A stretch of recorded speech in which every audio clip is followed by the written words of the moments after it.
So, okay, excellent. So can we have the national anthem of the Federal Republic of Nigeria, please?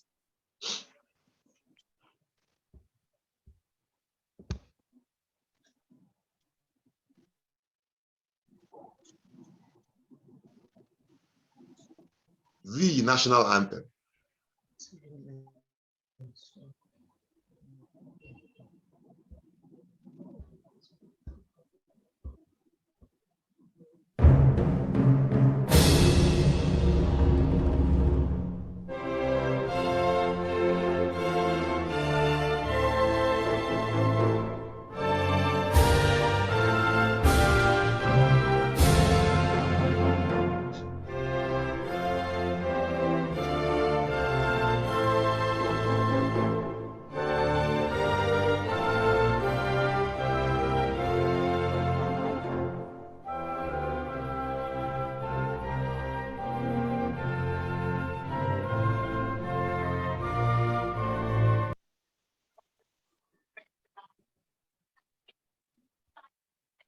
Sorry, is the national anthem on? Yes, it's on, it's on, it's on. We're hearing you loud and clear.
Thank you very much.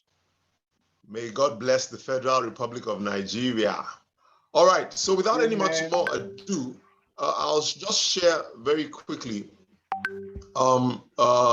today's program so that we are all aware, or we're all in sync, with our agenda for today. Okay.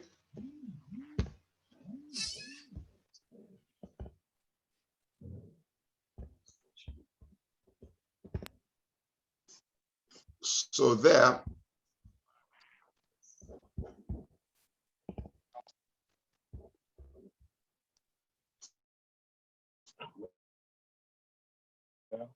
Okay. So there, this is a summary of today's program, and this is the flow. So founded,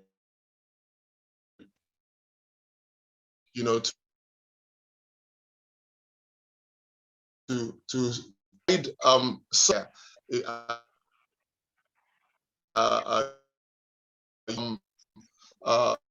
policy alignment in Nigeria.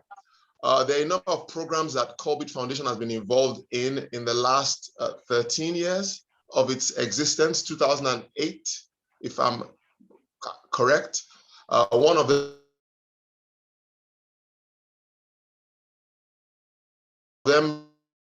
to the tune of almost 8 million naira till date, where they've been recognized with their families and for their achievement. Many of the alumni of the Reward Nigeria program are currently excelling all across the world in different areas of vocation.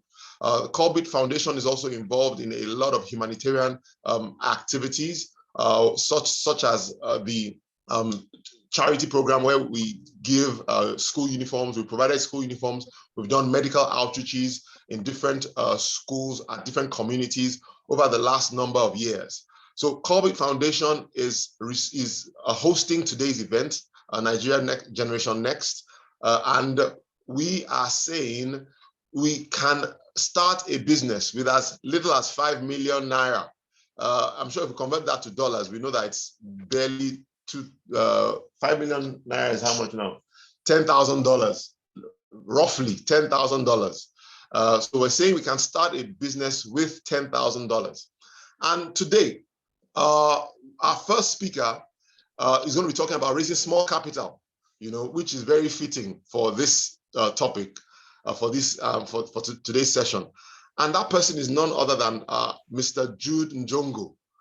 Mr. Jude Njongo is going to be taking the very first session and is talking about raising small capital. If Mr. Jude is here, I'd just like him to indicate. So I'll let him take on the session. But before I hand over to him completely, I would like to just mention the other speakers that we have today. The other speakers that we have today include, the other speakers we have today include Mr. Adeola Adeyanju, who is going to be talking about starting a service business. We also have Mr. and Mrs. Tony Pogbe, starting a trading business. I hope my Igbo brothers are here because that one is our forte. Ndi Makambai, Ndi Igbo Kwenu. Then starting a tech business, Mr. Femi Shojobi is going to be taking us on that. And then starting an operations business, Mr. Muiwa Odunuga. And then finally, last but not the least in any way, is starting an agro business, Mr. Adekunle Akintayo. Now, each of our speakers is going to be talking for about 15 minutes, and I am going to stick to that time. So if you don't mind, without any much more ado, Mr. Jude Njugo, if you are here, I would like you to immediately I'll ask that sharing rights be transferred to you, so you just take us through your session.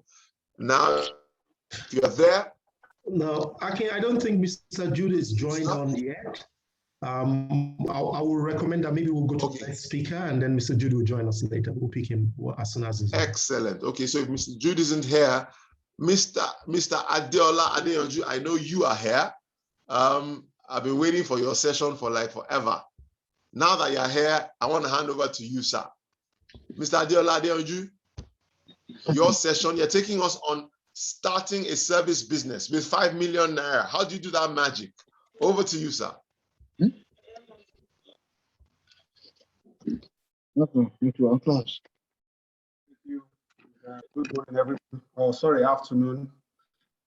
I'm a bit slow. It's because I am currently attending a conference in Houston. So it's just 4 a.m. here right now. Thank you, Mr.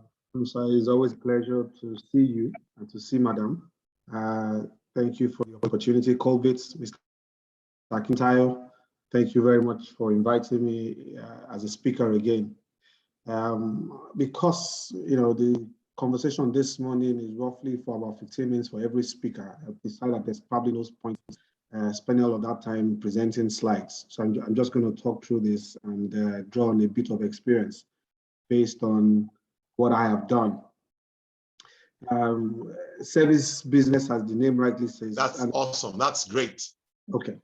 And I'm going to try and localize this within the oil and gas space, which is where essentially my entire career has been. Service business, as the name suggests, is essentially providing service, providing support to people's, what I would call their core competencies. So for the downstream guys, core competence for them would be securing their refined products, storing it, and ultimately selling it. So any kind of service that can be provided to support that, whether it's upstream, which is essentially now for upstream, is a lot more complex, a lot more dynamic. So you got from the point where people start trying to acquire their acreage to testing the field, to when they actually start the drilling and then completion, and ultimately they're talking about production, storing. From that point, they also have to store and then ultimately sell. So any activity that you do to support any of those key processes will be considered service. Now, from my experience, The first thing I would say about anybody wanting to start a service business is that it's not where you start from. It's a place where you eventually land in or you migrate to, but it's not a starting point. The reason I say that, and as I go ahead, you would understand a bit more, is that the nature of service business, we're talking about 5 million naira this morning. For you to be able to do service business with 5 million naira, you would need to augment it with relationships that have been built through experience, through engagement, through working with people. As you rightly said, 5 million naira, when you convert it to US dollars today, is roughly about $10,000. It's such a small amount when you compare it to the industries that we're talking about, where we're looking at about billions of US dollars per annum. It's not even a fraction. It will be so small that your calculator probably won't return any number when you run the fractions.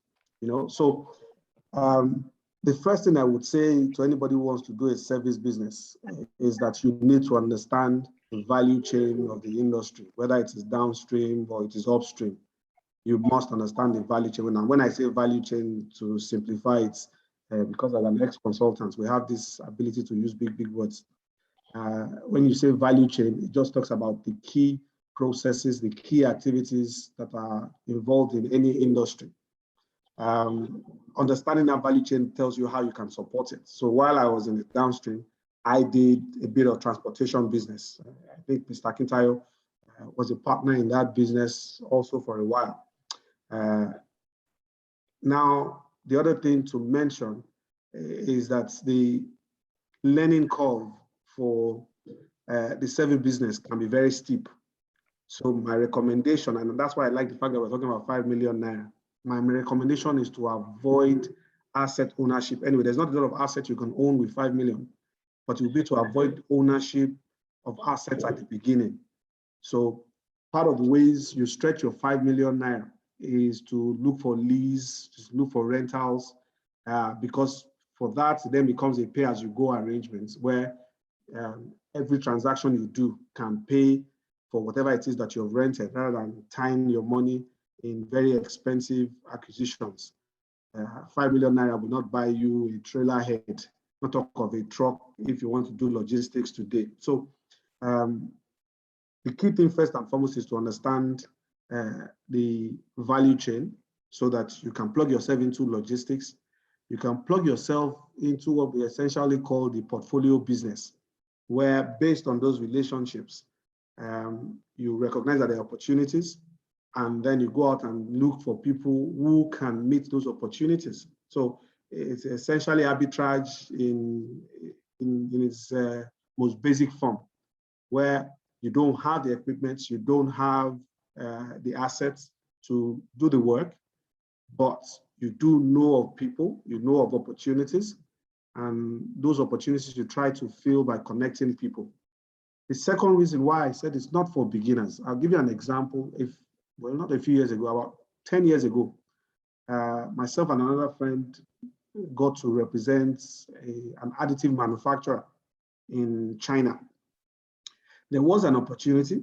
The guys were looking for a Nigerian representation. And when we started the conversation, they wanted people with deep pockets. They wanted you to have this lots of money in the accounts to demonstrate that you could move things. But as we started the conversation with them, first and foremost, we tried to convince them that they will not be important to the people who have big money. The business for them is small, and so they need somebody who this is everything to. But the second thing we also demonstrated, at that time I was the CMO, Chief Marketing Officer of a downstream company. I was directly responsible for lubricants for that company. And so lubricants was directly in my wheelhouse. By the time I put together a proposal and had a conversation with them, they said, oh, look, clearly we can see you're an expert in this area. And you also have the industry knowledge, the people. And so we started that business. In fact, if I remember very well, we started that business having less than, I think, 1 million naira between the two of us. And so for our very first shipments, we had to talk to cousins, talk to friends. We ourselves had to, borrow money, leave our cars to borrow money to do a few things just to get the first order from that shipment in. But the key thing we sold on that arrangement was that we're industry people, we're knowledgeable people, we knew the business, we knew the field. And so if you're looking to do a service business, since then, I think I now, between different partnerships, operate maybe 4 or 5 representation arrangements. And in each of them, we have not put money on the table. So 5 million naira in reality is a lot for a lot of this type of transactions. What you first bring is that you know the industry and you know people. And so that's why I said it's not something for beginners. It's something that you do when you're built rapport. In fact, one of those opportunities, I was leaving the CMO role and I resigned. I was talking to one of our clients to say, look, guy, from next 2 weeks, I'll be leaving effectively. And he said, oh, you're leaving in town. I says, oh, it's good. There's this relationship that I've been looking for somebody in Nigeria that can probably manage it. But I couldn't talk to you because you were working, but I've known you for 10 years in this our relationship. And I think you'll be a good fit for it. Let me do an introduction.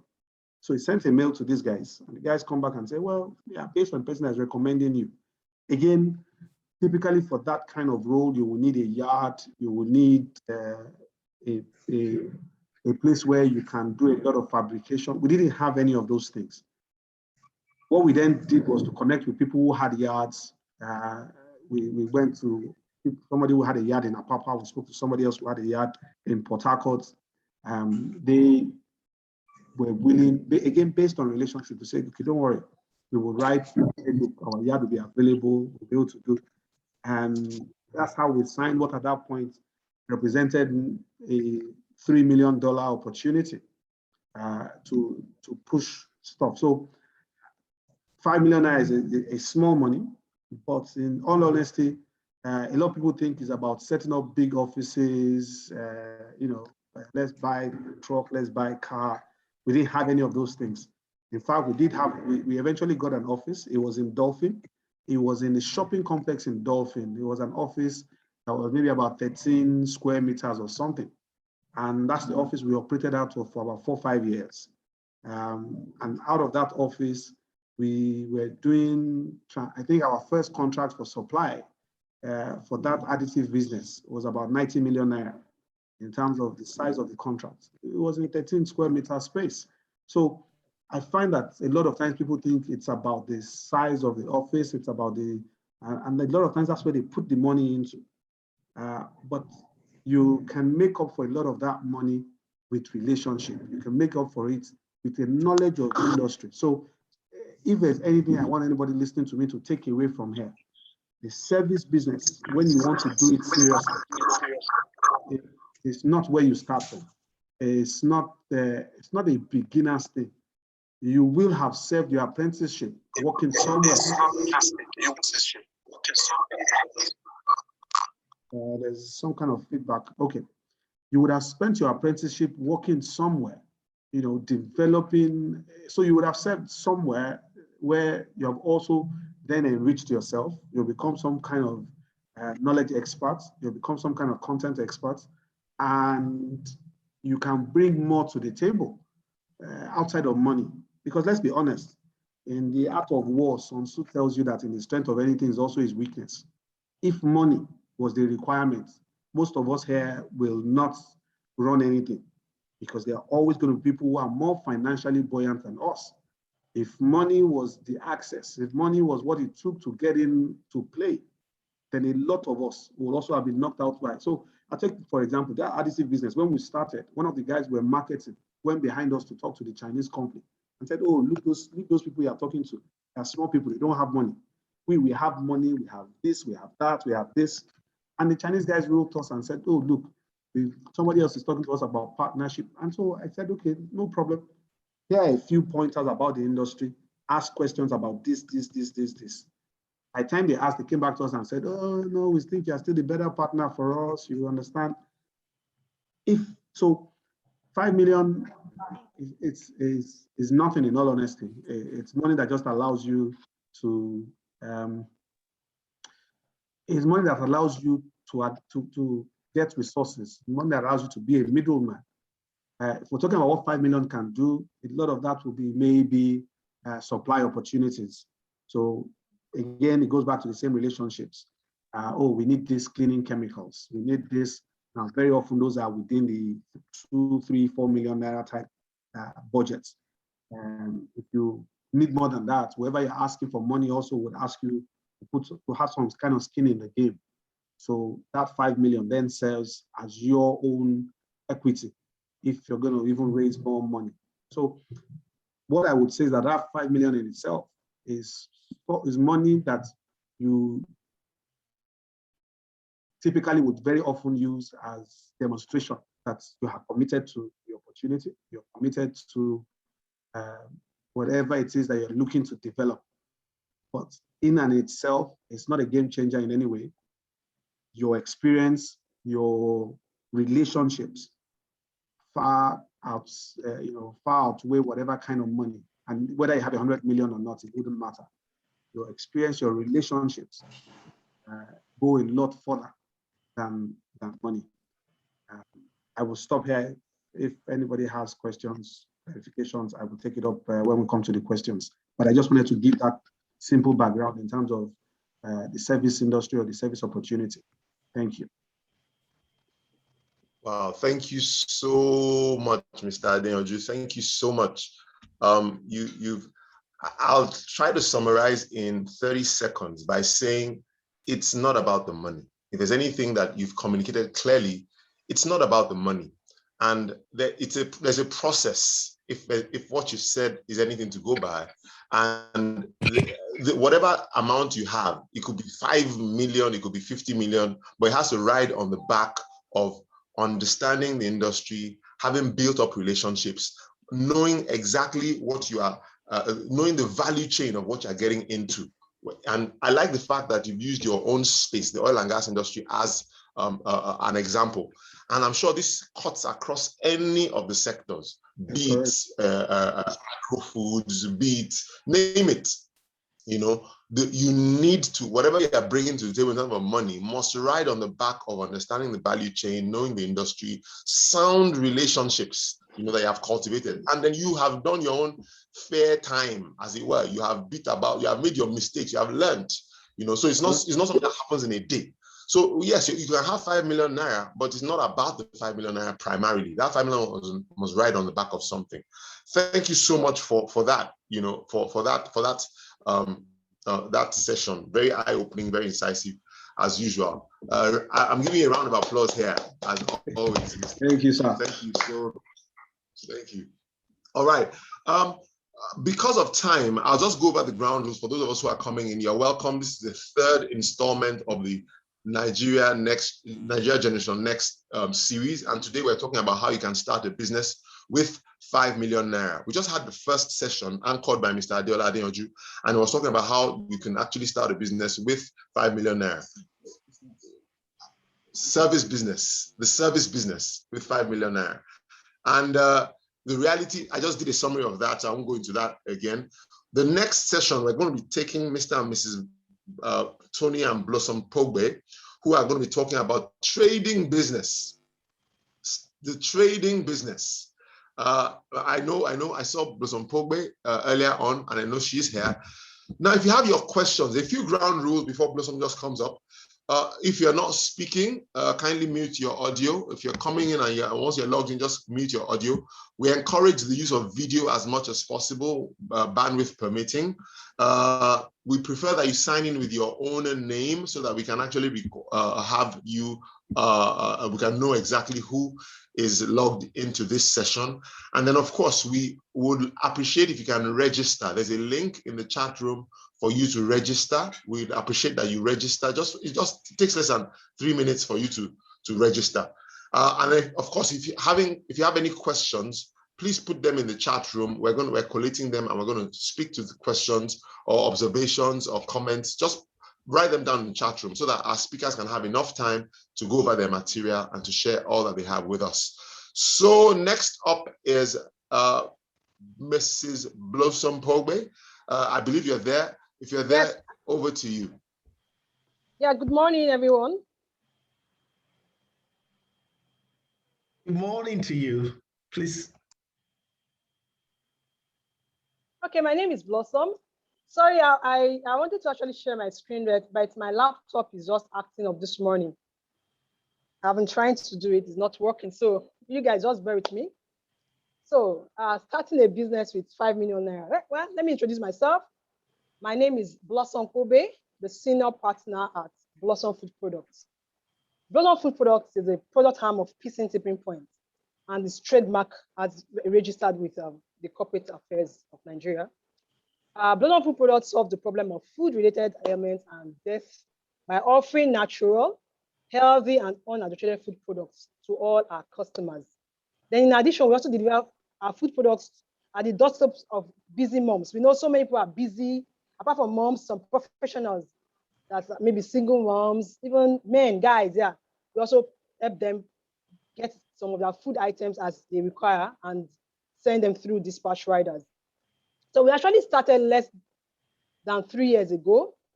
Well, we didn't really start with 5 million, we started with something less. Let me say roughly 300,000 in terms of registering the business with CAC. Then we had to register our product with NAFDAC. At first, I didn't want to go to NAFDAC because I was thinking the bill would be so high. I was like, I don't have so much money. So how do I want to go to NAFDAC to start registering my business with NAFDAC?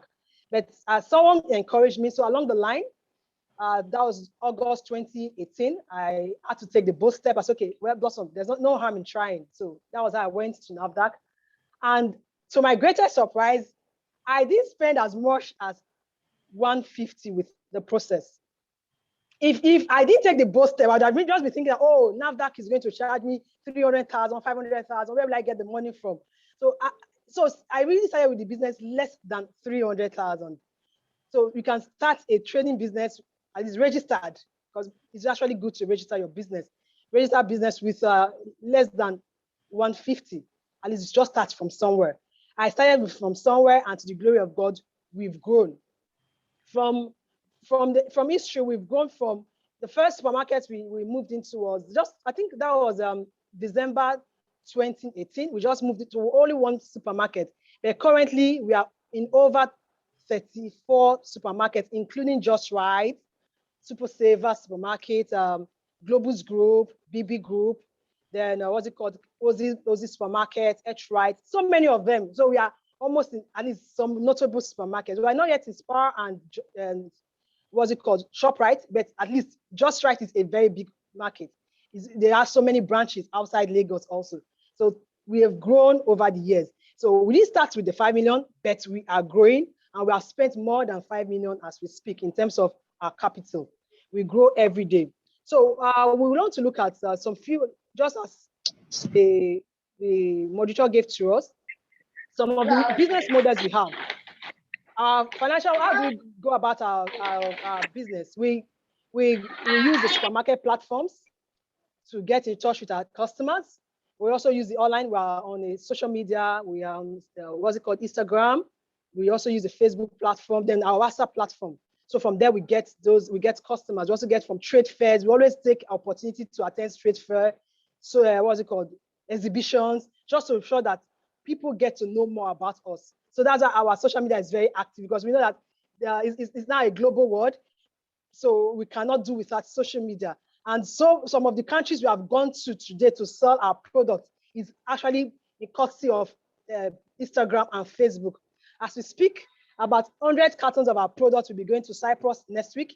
We've delivered the product. So it's going through the sea, and it might take about 45 days or so to get to Cyprus. So you can see, because of social media, we have gone to countries like Cyprus, Canada, and all those stuff. So we've really done well in terms of our financial model. It's been helping us.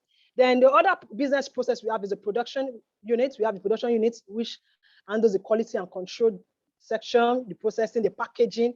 Certainly, you have to package your product.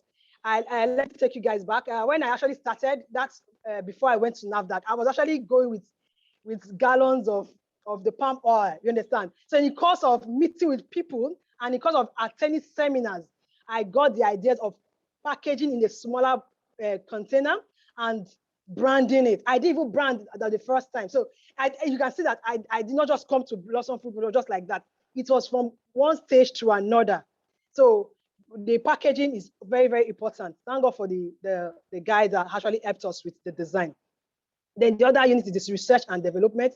Is ongoing because you want to grow, so you must give room to research and development. You have to conduct surveys, hear from your customers, hear from people that you don't even know. Just send out surveys to people to get feedback, to know what exactly they are looking at having from your company. Then product development. We started with Blossom Palm Oil. From various feedback we got and results from the questionnaires we sent out some years back, we had to include some other products. Now we have honey registered with NAFDAC. Then we have other products like spices, which is ongoing. We are yet to register with NAFDAC, but certainly we'll get there very soon. Then other things include stockfish, snails. We dry them. They're all in dry process, so they can also always go outside the country. But if anyone within Nigeria wants it in the fresh form, why not? We also make it available to them. Then we have the sales and marketing business process, which includes the earlier one I've mentioned, the social media, the exhibitions, adverts, online adverts. Even we have to sometimes use influencers to help us tell others about our products. Then we have the recipient and the formulation section, where the ingredients that has to do with the spices is being, at least we always try to make research to see that we are improving on the spices we are doing. So we are also increasing the numbers. From 10, we've gotten to, I think we have like 14 right now of spices. And this is based on feedbacks we get from customers. There was even a lady that called me and said, "Madam, can you help us with a spice that can be used for anything? Soups, stews, and all those." I said, "Okay, ma, no problem. I will do my research on that and get back to you." And that's what we are doing currently for the allspices for some of our clients. Then we have the administrative session that has to do with the invoicing, the pricing, purchasing, warehousing, and the likes. Then over the years, we've actually had some challenges, like the market penetration. We didn't just enter Just Right like that. We started processing Just Right in 2019, but we never entered till this year, June. The story is a long story, but the thing I would just say is persistence. Just be persistent. If I'd given up and say, okay, well, no, Just Right is not taking my product, I'm not going anywhere again, let me just be selling like that, maybe I would have been here today. But I just kept on going to other supermarkets. Well, if these bigger supermarkets are not taking us, at least let's be managing with the smaller ones. And I'm sure because of the ground we gained through the smaller supermarkets, we got to the medium supermarket, and now we are not in one of the big supermarkets. So market penetration is not an easy one at all. It's not an easy one. So, but you just have to be persistent. Just be optimistic that one day you will get to that bigger market you are looking at. Then logistics. Of a true, logistics is really a problem. I'm sure Mr. Adiola will confirm to that, when at least as regards services, it's not an easy one. You will call your driver from Akwa Ibom, and he will tell you he's on the way. 1 day, 2 days, 3 days, 4 days, you are still expecting your product. Some products are supposed to have arrived in Lagos within 3 days. We take like 2 weeks. It was not an easy time, especially one of the times, I think that was 2 years ago, even at our last 2 weeks, but the one that was more horrible was 2 years ago. He spent over 3 weeks, and I can't start traveling down the road to know where exactly it is. I can't move to do it. But he kept saying that, hey, madam, I'm coming, madam, I'm coming. And my supermarkets were already on my neck. I had to apologize to them that, so sorry about this. It's something I cannot handle right now. And I think a month after, I was able to now meet up with their demand. So logistics is still a very great challenge for us. The one that arrived just yesterday was supposed to have arrived last week, but it just came in now. Well, I mean, I can't be going to Akwa Ibom. I can't do that. So we thank God for everything. We are trying to manage it. And I'm happy that our customers understand that it's not an easy thing as regards these products coming from the farm down to Lagos. Even the dispatch rider within Lagos, sending products to orders from your office to customers is a very big one. It's a big challenge. Sometimes they will tell you that their bike has been caught by last mile or whatever. Then there was even one that his bike was broke down, and in the cost of repairing it, the product was just messed up. When it got to the customer's hand, the woman called me and said, "Man, I know this is not you." I think I'm so sorry, because the supervisor of the service has already called me to apologize. So I told him that they have actually called me. I didn't know how to present this matter to you. When she snapped the picture and sent to me, I felt so disappointed. But I can't be doing this fast service. You understand what I mean? So logistics is a very big challenge in this business. But by God's grace, we'll get there. We'll get there. Then one of the challenges I would not want to miss out is capital. Sometimes when you get large order, you might not have the fund immediately to handle it. But I really want to thank God for my husband and some of my friends. They've actually helped me as regards capital. As regards the Just Right order that we got in June, my husband and my friends had to help me raise the money. I have not gone to the bank. It's not that I don't want to go to the bank. But currently, I'm not too keen going to bank to take loans, because interest rates will not favor me in any way.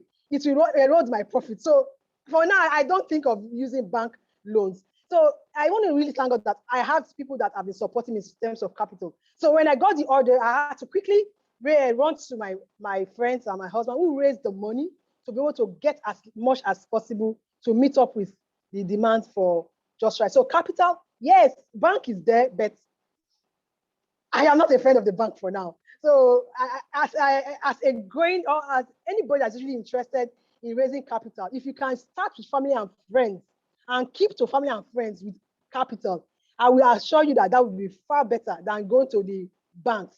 Oh, sorry, 4 minutes to go. Sorry about that. Okay, let me round up. I'm sorry. Okay, so our critical success factor. So belonging to business communities has been a very good platform for us, because I actually like joining programs, seminars. So whenever they call, Joe, join this group, before you know it, Blossom is already there, because that's where you can meet people. This Cyprus deal we got that we just concluded was through one of the business groups. If I wasn't there, I wouldn't have been referred. Somebody just said, "Oh, Blossom supplies palm oil, so get in touch with her." And that was how they got in touch with me, and they linked me with the person. Then also with the other one through Instagram. The lady just called me and said, "Oh, madam, can you do this?" I said, "Yes, I can." And just truly, she placed the order, and we were able to meet up with her demand. All because I was in various groups. So belonging to a business community, which I said actually help your business to grow.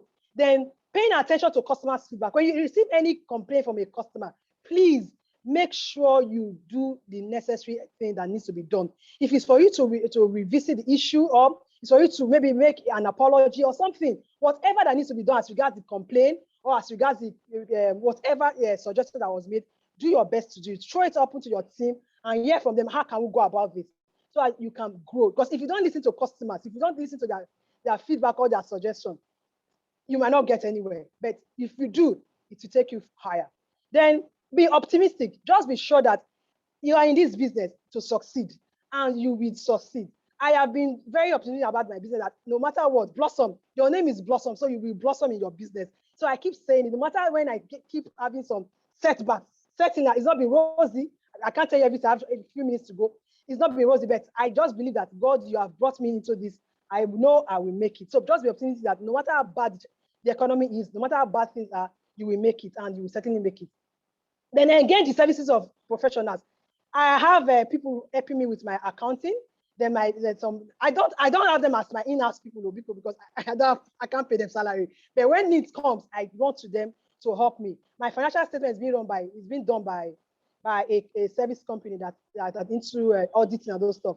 Then lawyers to also help me in times. Thank you. 2 more minutes more. Okay, thank you so much. I'll round up now. Let me round up with this. Then test your business idea. If you have an idea to run a business, test the idea. See, is it what will really be profitable out there? Is it what people will accept? You can just start on a very low key. You don't have to start big. Like I said, I didn't start big. You can start small, see how it goes, see how people turn out to respond to the products you have in the market. Then you can answer, oh yes, this business can succeed. Then you now venture into a bigger scale. I think I'll stop here for now. Any question we'll take later on. Thank you so much. God bless you. Wow, wow, wow, wow, wow. Thank you so much, Blossom. Thank you so much. While you were talking, my wife and I were just looking at each other because your story is so, I think I'll let her talk for 30 seconds. Yeah, yeah, yeah. Yeah. Yeah, nice to see your face. Thank you. I just realized we're on the AWP group together. Probably have seen our name, Makarasville dates. Can you see this? I will go look for you then. Okay, you guys shouldn't turn it to an AWP convo. Okay.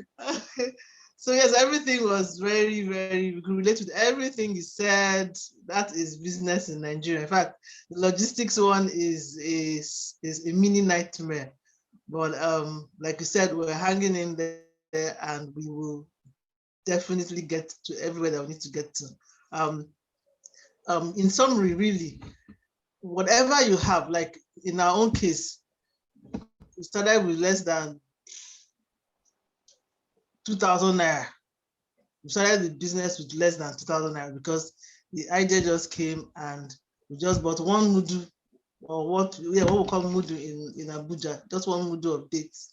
And we started from there, and it has grown to what it is today in about 5 cities in Nigeria, and we're shipping to some parts of the world as well. So really, it's not really about having some huge amount. It is your passion, your commitment, your determination to keep at it no matter what, and that's what you have just, that's a summary of what I'll, how I'll summarize everything you have said, in the course of your talk. Thank you very much. That was beautiful. I think I'll just layer that also. I think we're taking some things for granted. Going by what Mr. Adeola said, there is need for, you're not, Blossom, you're not a young girl.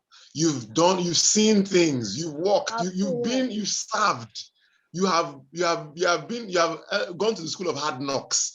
So even though you had the idea and you are passionate about it, there's a background of service, of experience that you are bringing to the table. So even though you may not have started with 5 million naira, but the experience that you have and the learning of over the years is a whole lot. Because it's not money, we're not quantifying it. But like Ade said, that is so important and so invaluable. We didn't start, we've failed at several businesses before. I use that word failure, but we've done several businesses before in the past, over the last 15 years, before we started this one. So I don't want us to gloss over that. Anybody who wants to start a business, whatever amount you have, 5 million, 10 million, 6 million, 600,000, 500, whatever, know that you need, like Ade said, I will reiterate, you need to understand the value chain. You understood the value chain of your palm oil business. You know the Akwa Ibom, you know the distance, you know logistics, and you know how you understand your customers. You understand that. You need to have your relationship capital in place. You are talking about family and friends now. If you are a spendthrift, your husband will not give you money. Your family will not give you money. But the point is that you have relationships that you can rely upon, and they're serving you. And ultimately, when you go to the bank, in fact, it's probably the banks that will come to you to come and say, Madam Blossom, we want your money now. And they will come to you on your own terms, ultimately. And then keep yourself asset light. Okay, so you don't have a truck on the road now. The money to buy a truck head to be bringing goods from Akwa Ibom, that you can use that money in so many different ways. So you're keeping asset light. This is a smart thing to do, So I don't want us to gloss over that and say, oh, you have to be passionate. Be passionate, yes. Get into the business, but you need to know some things. You need to have some experience. You need to have some background in place before you even say you want to start business with 5 million naira.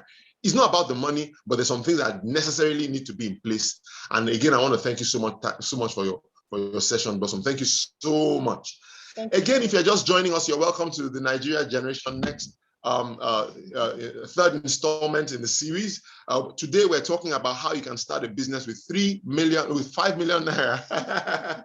With 5 million naira, we've had 2 sessions, very inspiring, very eye-opening, and very impactful sessions. One from Mr. Adeola Adeyanju, was talking about services industry, borrowing from his experience in the oil and gas sector.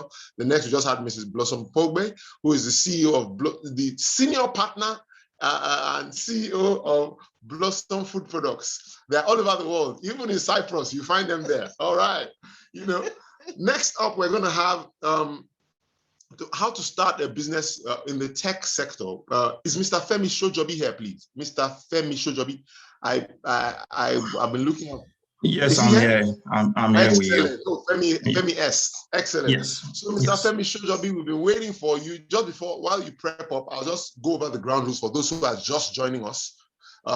If you're just joining us, kindly register your attendance. There's a link in the chat room. We would like you to kindly register your attendance.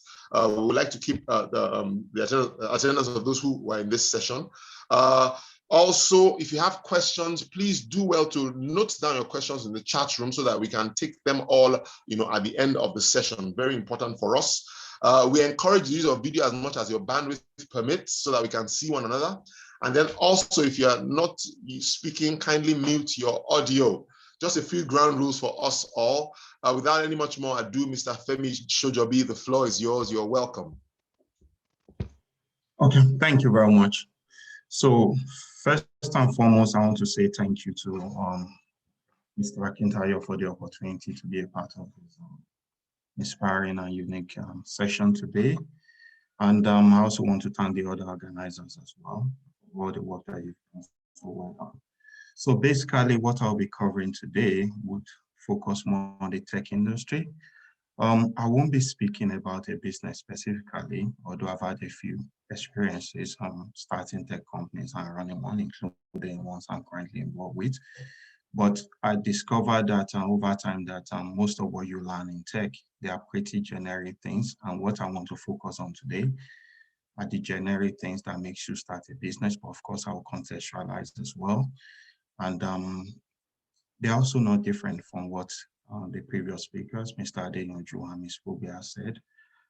It's just to double down what they've said, really. They've covered most of the basic, but what I'll just try to do is to put a little bit of more structure around it. So I've got a presentation and I'm going to go ahead and share that presentation now.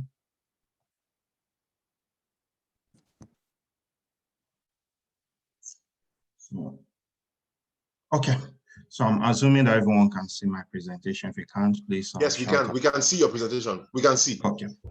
So basically, with respect to the tech business, starting with 5 million naira, I will focus on 5 tips. And those 5 tips are, first of all, understand and research your idea. And this is very, very valid. And most people won't realize because people just think I have an idea and they think an idea is a business. Sorry, an idea is not a business. But I'll talk about how to transition an idea into a business. Secondly, you need to understand your market. Who are your customers? Who are not your customers? Why would they want to use your product? And then build a cheap minimum viable product. So this has been covered in different ways. Minimum viable product is just a term, really, for the smallest way you can start a business. And then the next thing is to do a pilot and get feedback. Again, in the previous discussion, they've talked about starting a pilot, looking for a customer willing to take your product, starting with them, learning from it, and then scaling from there, and then iterate product until you achieve market fit. So I'll go to the next slide. So the first thing really is to understand the problem you're solving. Again, it's not just about your idea, but the problem you're solving. There are a lot of very fantastic ideas that are out there, but they never get market traction because they are not really solving any problem. And I'll give you an example. So ordering food online is a very good idea.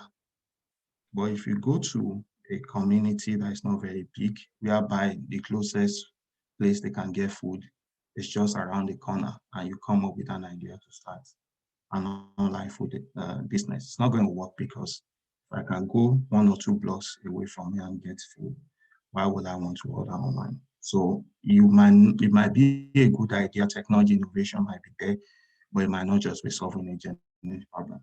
Secondly, you need to research how things are done correctly. So a lot of people, especially younger people, they think tech is something with a life of its own. I don't think it has a life of its own. It's an enabler in most cases. It helps you to do things better. Hardly do you find any tech business that stands alone and does something different. Most times, tech business helps you to do something that you currently do differently. And that's why you have a Facebook telling you that Our role is to connect people around the world. They don't call themselves social media. They just say we help people connect all over the world. Google will tell you that they're helping organize the world's information. They don't tell you that they are just in search. So again, you need to understand how people are doing things currently. There was a way people used to search in the past. They go to library, they go to encyclopedias. Google just made all those information that we have taken you months to create and put together at the tip of your fingertips with a phone or a web access. Same with Facebook as well. People used to have pen pals, they used to write letters, they used to do all sorts of things. What Facebook does is that it makes you able to connect with people instantly all over the world. The next thing is that you need to research how you can turn your solution into a viable product. Yes, you have a fantastic idea. The idea is different from product. How do you turn it into a product that people want to buy into and use? You need to understand what difference your solution is going to make. Is it going to make a small difference? Is it going to make a big difference? I'll tell you an example.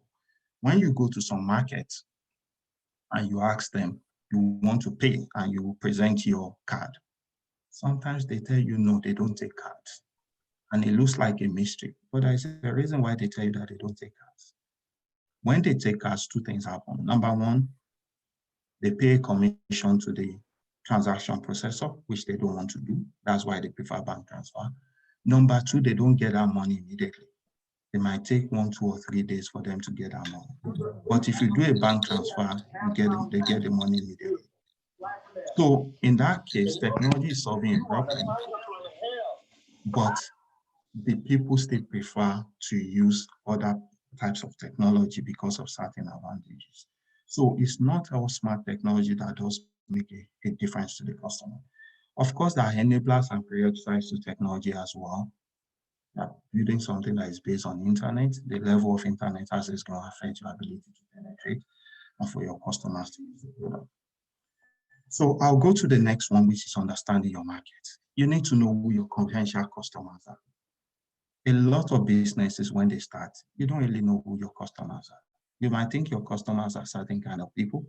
They might not be the kind of people that wants to use your product eventually. There might be different categories of people that find your product attractive. So I'll give you an example where Airbnb started. They thought they were reaching out to the market of people who wanted to come to places like California, and they couldn't afford the expensive prices of renting and all the rest. They didn't know that eventually people will be renting a whole house to use it for Airbnb. Hotels will be joining Airbnb. So at that time, who they thought were their customers was not who their customers eventually are. So it's important at this early stage to at least have an idea of the kind of people that will at least buy your product initially. The size of the market is always important as well. If the market is not big enough, it might just not be worth it to invest in that business. So again, I've covered what does your customers currently do? How do they access that product? How do they go around that problem they are trying to solve? It's quite important to know that in order to be able to make a proper business and be able to get some traction. Again, it's also very, very important to know if someone has done something similar before. Today, we have Jumia Online. Jumia was not the first e-commerce company in Nigeria. People have tried to do that before. We have Iroko TV. Iroko TV is not the first online video streaming platform in Nigeria. People have tried to do it before. 5, 10 years before Iroko TV, but Iroko TV succeeded maybe because a lot of things came together for them, including internet access. So try to find out if someone has done something similar before and what caused them to fail and what you can do differently. So again, when you're starting a business, you have some assumptions. You need to document those assumptions. I'm assuming this is what people need. I'm assuming this is what they will pay. I'm assuming this is what they will do. So that as you go to your customers and you talk to them, you can validate or tick off that assumption, or you can strike them off, whichever the case may be. So I'll quickly go to the next slide, which is around building a cheap minimum viable product. So a minimum viable product is just a technical term for the least the least version of your product that can exist. So Mrs. Bugbe talked about the palm oil business. And she talked about initially how she was trying to sell it in bigger container. That's a minimum viable product. It's not until when she has 5 different versions of the product or size of product that she has, the cheapest or easiest or simplest way you can make your product available to your customer and you can demonstrate whether they like your product or not is your minimum viable product. You need to document what is must have and nice to have. Again, I will reference Ms. Bogo again so that you see that these things all relate together. She talked about people going to deliver the product. So the must have is someone must do it, be able to ship the product or be able to send the product and do the last mile delivery, whichever the case may be. But a nice to have might be having a truck branded Blossom products and shipping the products and delivering the products. It's going to come later, but at the initial stage, it's a nice to have. And there are more basic things that the business requires. So the nice to have things, some of them might be quite important. You might need to have some workarounds. And a business whereby you have something like an Uber, a taxi business. A nice to have might be a map that can locate the customer you are picking up. And a workaround could be that you just call the customer on phone and you describe where you are or the closest area to you, the closest signpost. Is it a bank? Is it a street or something like that? And that could be a workaround, and it's something like a map or an app can come in later. So you need to build your MVP and make sure you keep the cost low and continually think about how you can keep the cost low. And a way to build an MVP might be to use existing tools. So anyone familiar with technology will know that there is WordPress. WordPress is a very cheap tool that's available to do so many things. You find an e-commerce platform on WordPress. You're trying to build a rental business, you find a solution on WordPress. There's hardly anything you want to build that you don't find in WordPress. And that might save you a ton of money if you just use any of those features to build. So the next thing is to do a small pilot and get the feedback. It's important to always do a pilot and make sure that so make sure that you find a customer who is willing to test your product. It might just be one customer. Build that product, deploy it to them, sell the benefits, understand their needs, get their feedback, make sure you are not exposing their business to risk. And not exposing customers' business to risk is very, very important. So for instance, if you are maybe building a food ordering app or something that a restaurant can use, make sure that you still leave room for them to continue to do the business the way they used to do it, so that if there's a problem or an issue with your solution, it doesn't expose their business to risk of maybe losing customers. Run your side by side with what they are doing currently. Let them be able to compare so that they can decide which one, whether your solution works better for them. So it's important to be able to do that pilot in a very simple way without exposing customer business stories. Always ask for customer feedback. It's very important. Don't assume that they are going to tell you the feedback themselves. Always ask them. The fact that you ask them this week doesn't mean sure. Always ask them. If you make minor improvements to your products, ask them. Let them talk to you. Let them give you the feedback on whether they're actually deriving benefit from it or not. So the final thing is to understand that there will be losses during the pilot. Don't assume that you're going to start making money from it. There will be losses initially, but as you go on, you find the right pricing for your product, you find the right product market fit, and then you can start making some money from the business. And finally, you need to continue to iterate your product until you achieve market fit. So one of the leading authorities in technology entrepreneurship, he said something, and I will never forget that. He said, the first time your product hits market, you find out that there's no fit. And in technology, we always have a joke. This is what the customer asks for, and this is what was delivered. It's like that famous meme on Instagram, whereby they will say, this is what the person ordered, and this is what the tailor delivered. It's sometimes like that in technology. This is what the customer requires. This is what you think they need, and this is what you deliver. But over time, you learn, you modify, you iterate before you then understand what they need and build it custom made. You also need to find out other factors affecting product sources. There are other factors as well. And we can learn a lot from people in retail. So when you go out and you are shopping as a man, and you go out with your family, if you are shopping for children products, you will notice something. The smart sales agents will not focus on you, they will focus on your children. Sometimes when you are shopping for men's clothes as well, you notice that they are paying more attention to your wife. That's because they know that you are buying, but you never buy without the consent of your wife. So you need to affect other people that are in the loop, other factors that will affect your product sources. And then if there's a demand for products, you need to plan for growth. How are you going to scale it? How will you make it to customers, 3 customers, 4 customers, etc. And finally, if your idea is not viable, you've piloted it, you've tested it, you need to find out what else might work. A lot of the companies we see as big companies today, they didn't start with what we know them for today. Twitter didn't start as a 160 character a place where you can share messages in 160 characters. No, it didn't start like that. A lot of these companies, they didn't start the way we know them now. They started with something else and they continue to iterate until they were able to find a product that works with the market.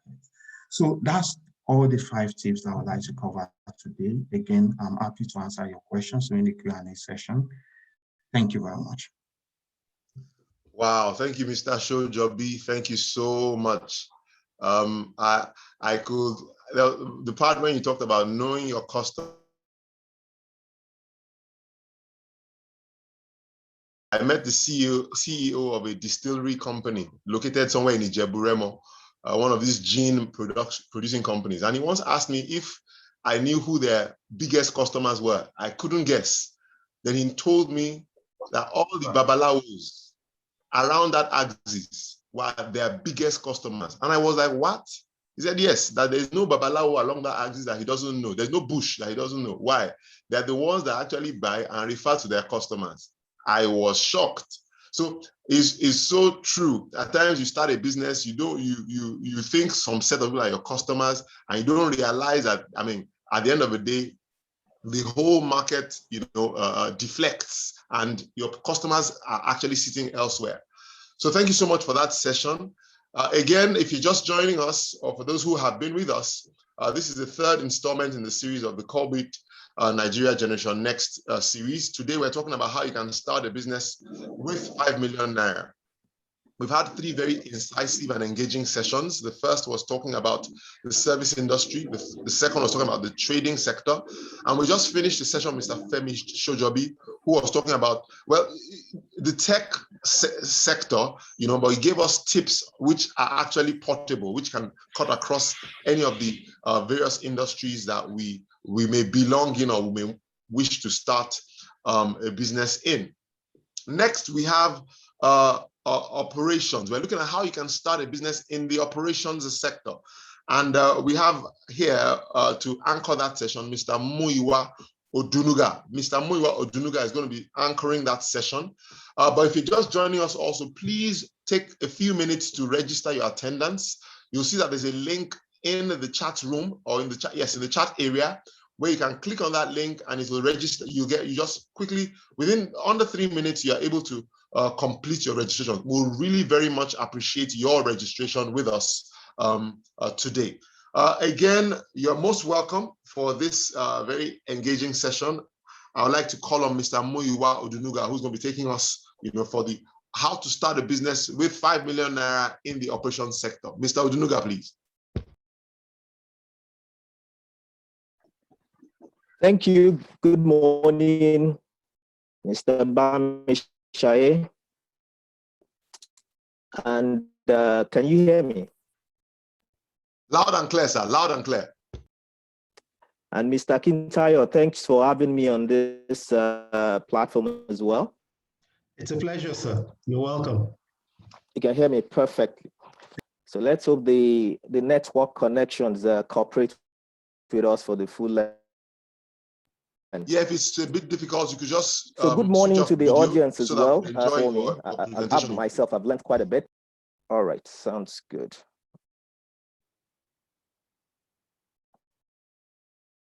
Okay. So yes, so I was saying I also took some learnings from the previous speakers, and I'm sure the audience is benefiting from it. Hopefully, I can add, if you not get to that learning as well. Mr. Bamishai? Yes, yes, please. Please go ahead. Okay. 1 second, sorry about that. Okay. All right, can you see my screen? You should be seeing a blue and orange with a blue car on it. Not just Can you yet. see it yet? If it's a car, then I would rather have the car in person.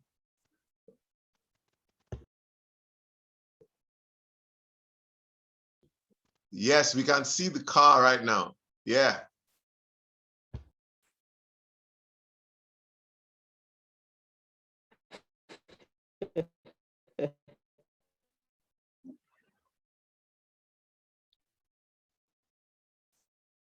Can you see it now? Yes.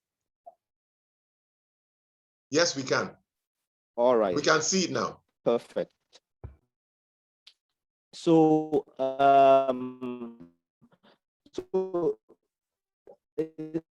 quick bit about me before I jump into the actual 5 million naira. Mr. Odunuga, I think you're breaking up.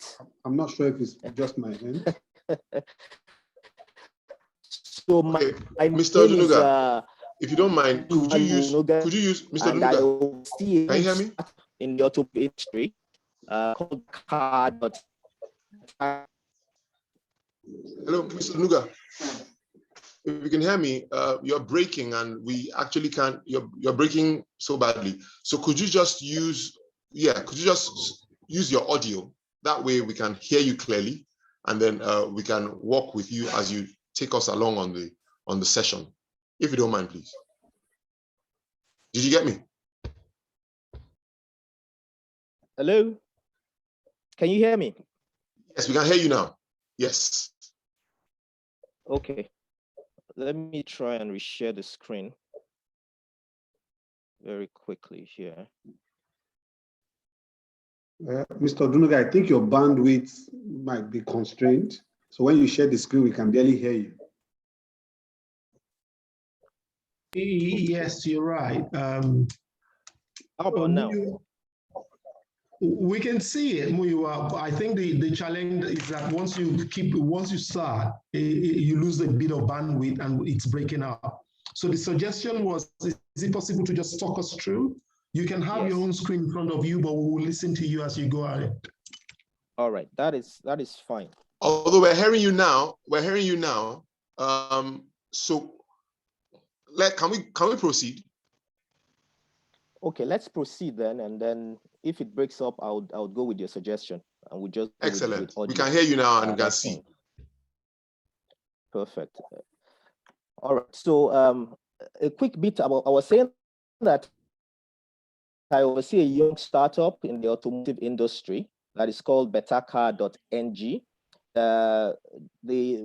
Basically the way you would think about us is if you're thinking of like Amazon or Jumia, but specifically for cars, right? And our core focus for bettercar.ng is we focus on where we believe the biggest gap in the Nigerian auto spaces, and that is with used cars and people's fears when they're buying used cars, which is around quality of the car. So our focus is on ensuring quality and warranty on used cars that we sell through our platform. And we've been growing step by step, and hopefully I can share some of those tips in our growth process over the last 2 years, and hope some of the young people in the audience particularly can take 1 or 2 learnings from it. Okay. So I'm going to take a slightly different. So I just moved to the next slide. I'm going to take a slightly different direction from the from the three previous speakers, and ask not just that why that can we build a business. I want to even turn it over its head and say, yes, we can always build a business. Everything is possible. You know, it is the quality of what you build, the sustainability of what you build. You can build a business today and it ends and it dies tomorrow, right? You might build a business today and it lasts for 2 years and it goes downhill, or it might build a business that is sustainable for the long run. So the answer is yes, you can build a business with 5 million. You can even build a business with 1 million naira. The question is, in my own view, is should you even be building a business? Should you be building that 5 million business? And that's the question I want to probably ask some of the Generation Next audience is, should you be building a business? Building a business is not meant for everybody, right? So that's one point.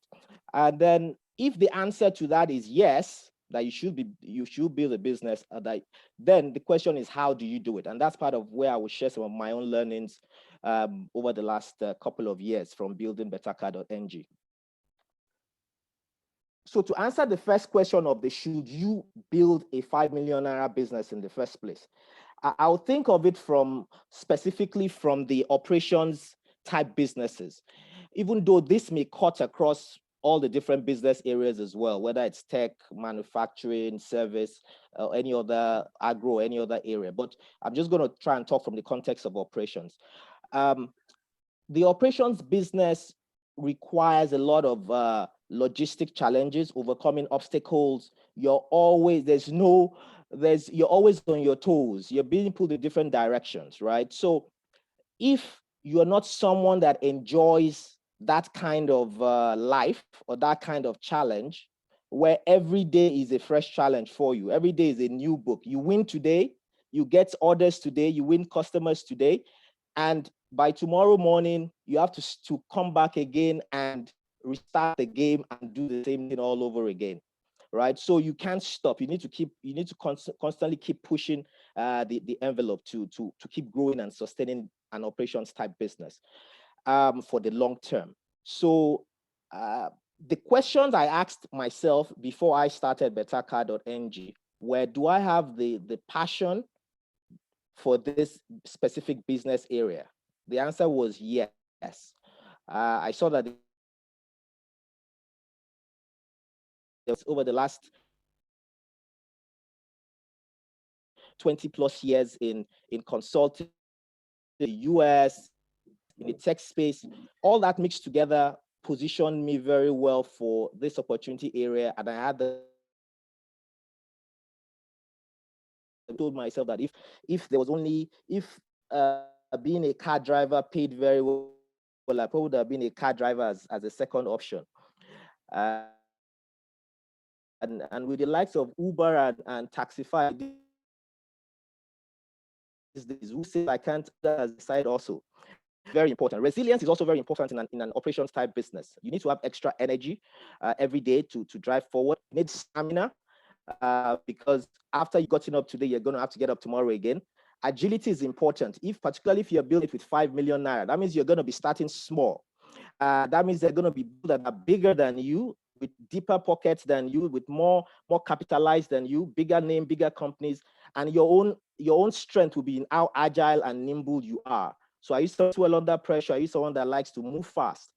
So that's important. And then can you also delay gratification, right? So if you're starting a business with 5 million naira and you're thinking that you're going to start to ride a Mercedes-Benz G-Class in 6 months or in 1 year, then that's not going to happen so quickly, because you're basically going to be using the funds that you should be using to build the business. You're going to be using it to buy that. So you're going to have to delay gratification for a couple of years before you can begin to reap the rewards of your hard work. So for me, those are 5 important questions for the audience to think about before you actually step across it, before you put your hand on that plow and start to say, I want to do this business. Check how many of these boxes that you match. And if the answer is yes, then we can now begin to talk serious business around, okay, how do I now build a business? Mr. Bamishai, just doing a quick check. Can you still hear me clearly? Yes, we can hear you clearly. We're following you. We have, I'll write now a few Very questions well. that I have for you, actually. Go ahead, please. Perfect. So assuming we've crossed the first hurdle of that internal brainstorming and soul check and everything, say, okay, yes, I want to run the business. I want to set up this business. I need 5 million naira to set up this business. Then the question is, how do I build this business? The setup of a business is not just the start. Building a business is not about starting a business. Building a business talks about the end to end. It's about how you start it and set it up, all the way you grow it and how you sustain it. That's what building a business is. It's not just about starting it. And the very first step in that is very pertinent to the topic of the day, which is you need to capitalize. So how do you raise that 5 million naira? How do you capitalize? By raising that 5 million naira you need to start this, your operations business or whatever other business it is you want to start. And the very first thing before you even start to go around looking for money is you need to be sure yourself that you have found a business area that plugs a market gap. I think either Mr. Shojobi or Mrs. Spobe of Blossom had mentioned something like that earlier. You know, you need to be sure that you are solving a real gap. Don't get swept up in the whole Me Too movement where everyone is doing pure water or everyone is doing Uber business or everyone is doing plantain and chin chin and you want to go in that area, right? You need to be sure that you found a real market gap that you can plug in a unique manner. That's the first thing before you even start to raise the 5 million at all. The other thing is before you start to raise the 5 million as well, you need to do a good financial check. You need to do financial planning. You need to plan ahead for this business because you don't want to just jump into it, raise 5 million, and then find out that you actually need 10 million to run your business, right? So you're going to be in a tough position. So you need to do proper financial planning. And when it comes to financial planning, one of the learnings I've taken in the last few years, over the last 2-3 years from bettercard.ng's journey, business building journey, is what I call the rule of three. The rule of three when it comes to financial planning. And what does that rule talk about? It's essentially saying when you've done your planning for your operations business or whatever business you're going into, using that 5 million, whatever you come up with in terms of your costs that you would need, then you need to multiply those costs by 3 as a rule of thumb. You need to multiply your costs by 3. Sit down, do your planning, projections on your spreadsheets, and then whatever number you come up with, multiply that by 3. So if you come up with your cost that your costs are going to be 1 million naira, multiply that by 3 and plan for 3 million naira, because life comes at you fast, particularly in Nigeria. Wow. Lots of uncertainties, unexpected things are going to happen.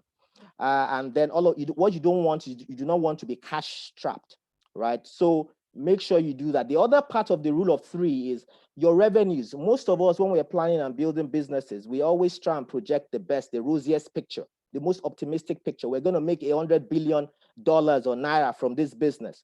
However, what I've learned is when you've done your projections for revenue as well, divide it by 3 as well.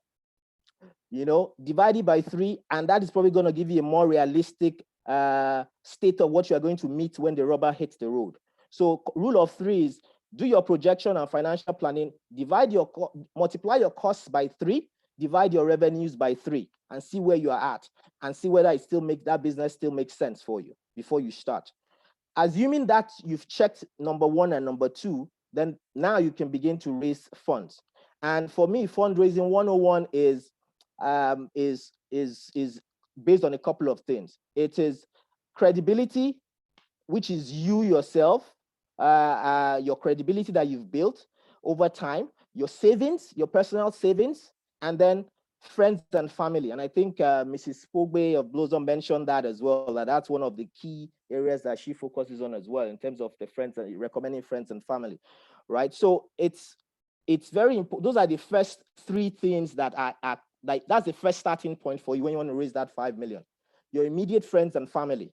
right? Those are your first people that you talk to and try and see what you can raise. But then you should I found it useful that you also have some skin in the game when you're going to them to say, look, I need 2 million naira help, I need 5 million naira help, I need whatever it is, but I have put in my own small savings of 500,000 naira, of 200,000 naira. That helps with people seeing you're serious about this and supporting you. So that's important. And then the credibility as well is important. Don't be sure your reputation matters as well. So if you've always been a gangster, you've always been someone that has been irresponsible over time, mismanager of funds, and you suddenly come to people that I want to start a business, I need 5 million naira, you're going to have a very tough time of it, even if you try to convince them that you've turned over a new leaf. So be sure that you built your character, reputation over time. That's one. That's your credibility area. To your savings as well, no matter how small, even if it is 1,000 naira you have as savings. Say I have 1,000 naira as my savings. I am throwing it into this business, but I need much more help. You would get more traction that way. And then friends and family to approach them. Going straight up to this, that's the capitalized fundraising part. Going to the setup part, Mr. Fuyobi already mentioned about the MVP, minimum value proposition. Basically meaning that you start small, plan it end to end, roll up your sleeves, work hard, and then grow the business gradually, right? Be flexible to market reality. Sometimes you go in one way and you find that you need to adjust and tweak some things. Sometimes the market is not friendly. I had an experience, the government regulations may not also be very friendly or enabling. I had a situation when we first launched our business. I think we launched, and after 2 months, there was a customs regulatory clampdown across all automotive businesses in the country. Well, they started with Lagos, and they closed down about 90% of all the automotive companies, car selling companies. They sealed them, said they were doing checks for stolen vehicles and smuggled vehicles and those that have underpaid duties and whatnot. But in typical Nigerian style, they shoot first and ask questions later. So they closed everywhere first, and I said everyone should come and prove that their papers and vehicles are above board. And Nigerian government areas, civil service, everyone is queuing up and lining up. It took us a month before they could reach the queue to come and do the inspection and validate us, because our papers were good. We were one of the first people to get there. But they said, no, we're not ready for you yet. Come back in 2 weeks, come back in this. It took us a month. For that 1 month, all our businesses were shut down. We had customers coming to order that their orders were stuck. We couldn't deliver, we couldn't take new business. And that's just after 2 months of starting. So you can imagine, what that means for you as a new startup. But we had to be flexible, we had to be nimble, and we had to just grind and move on. When you are talking about the third step, which is the growth stage of your business, at the initial stage, I would recommend for a new business, particularly a business you're starting with 5 million naira, you probably don't need many people or many staff to do it. Even if you can do it all alone by yourself at that early initial stage, I would highly recommend it, that you try and do that. Stretch yourself to your breaking point, and then you realize that you know exactly what you need and who you need. But if you start to hire right from the get-go because you think your business is going to succeed, and it may succeed, but you don't want to choke yourself and hire people or too many people early. Start small, and then you hire bit by bit and hire right over time. Network, right? So that 5 million naira business you started, you're going to get orders sometimes. Sometimes I've gotten orders, for example, that are beyond my capacity. So now I'm getting a good problem, because you started the business small and your track record, your traction is going, and you're beginning to get some traction in the market. Customers are coming, placing orders. Unfortunately, you don't have enough funds. So that 5 million you started with, suddenly you now need 20 million naira. So you need to network, build on your credibility, customer testimonials, and again, go back to those good old friend and family to support you in the business. And then the last point I have in terms, which is the sustaining the business, is you just need to standardize your processes and try and do that early on. Ms. Puwe also mentioned that try and do accounting, legal, don't try and do it all on your own head. Get professionals to support you, standardize your processes internally, delegate as much as possible so that you're not also tied to that business 24/7, so you can begin to do other things and grow yourself as well and scale up your mind. And then envision, pilot, rinse, and refine the business. And if you do all that right, and I know it's not easy, but if you do it right, and with God's grace, then you will get the financial rewards that we all seek. So that's my little journey in a nutshell, and my little guidance to the audience, the Generation Next audience. I'm sure there are probably going to be other questions into more nuts and bolts of it, but at the eye level, I think this is a good start from a mindset perspective for you to start that business. Thank you. Yes.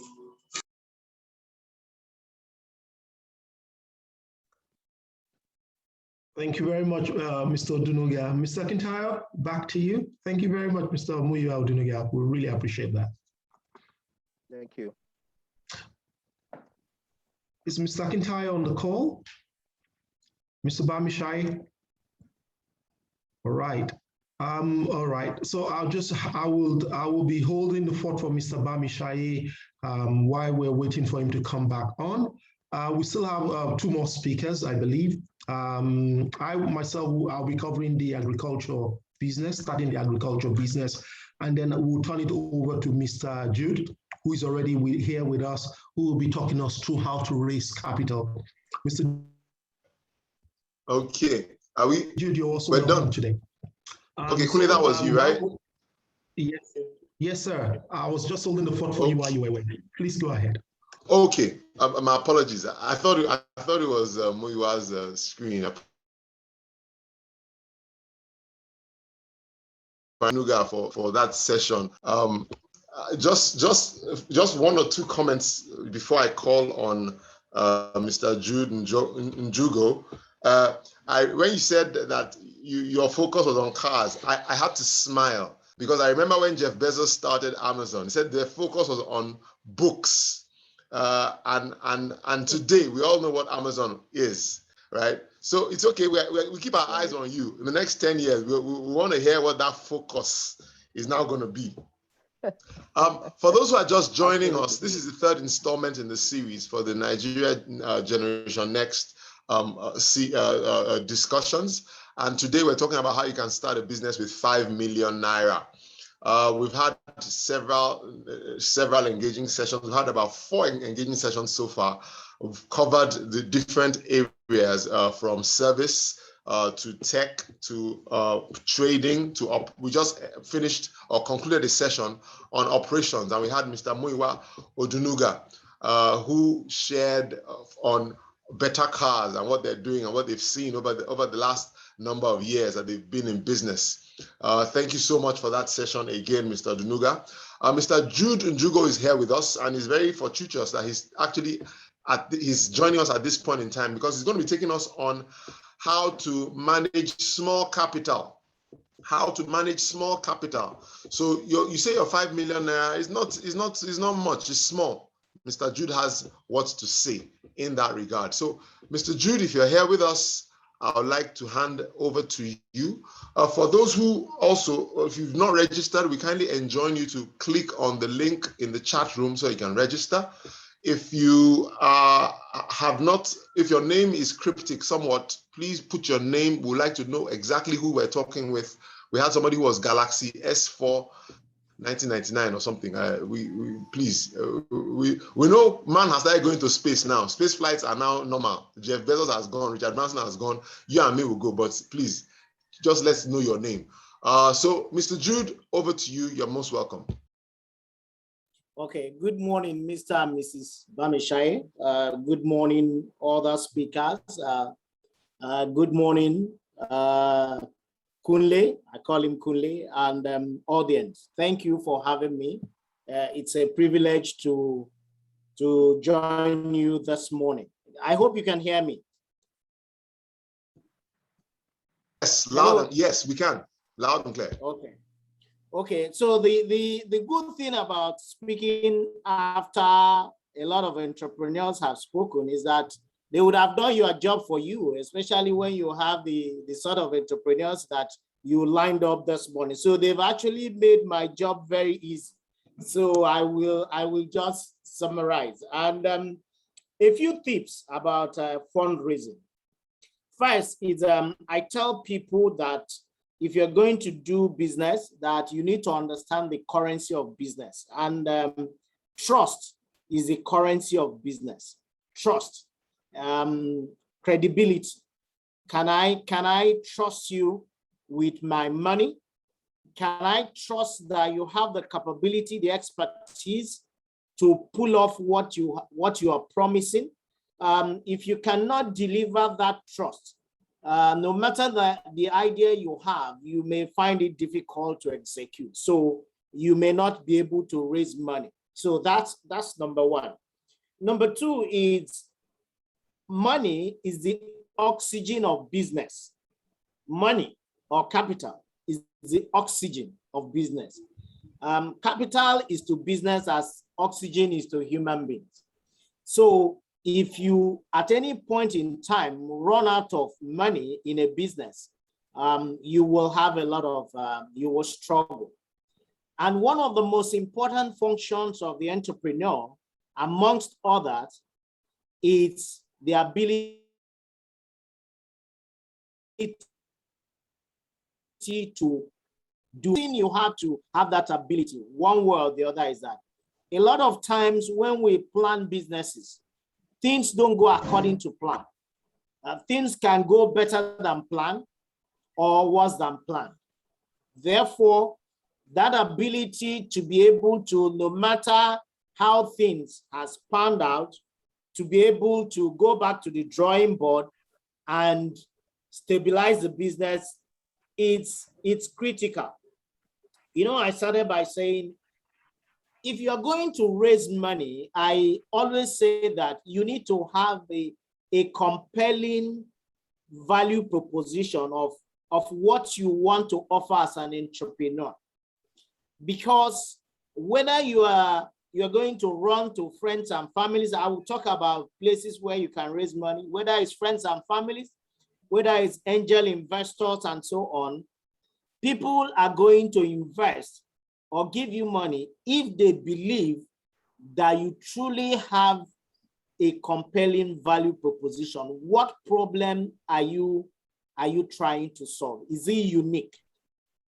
And I'll give you an example. One day I was reading up on power oil, and I'm sure the women know power oil. A lot of the men may not know power oil. One of these oil in the market. The reason they went into the business was because they thought that the way vegetable oil was sold in the market in nylons, dirty cans, the environment was dirty and all that. And they thought that if they come into the market with clean oil, packaged in sachet and other containers, they will sell. And that was exactly what happened. So you need to have a compelling value proposition if you're going to be able to raise money. And some people also will put money in your business if you have a purpose that's beyond making money. So think about why you're starting that business. Are you just starting that business because you think, oh, I will make money? I've done businesses where people put money because they saw what the problem I was trying to solve. They could identify with it. So I run a micro lending business where the focus is providing finance to women in the informal sector. If you like to describe women at the bottom of the pyramid. And when people asked me, I said, look, the reason we chose that segment of the market is because there is a catalytic impact that empowering women has on an economy as a whole.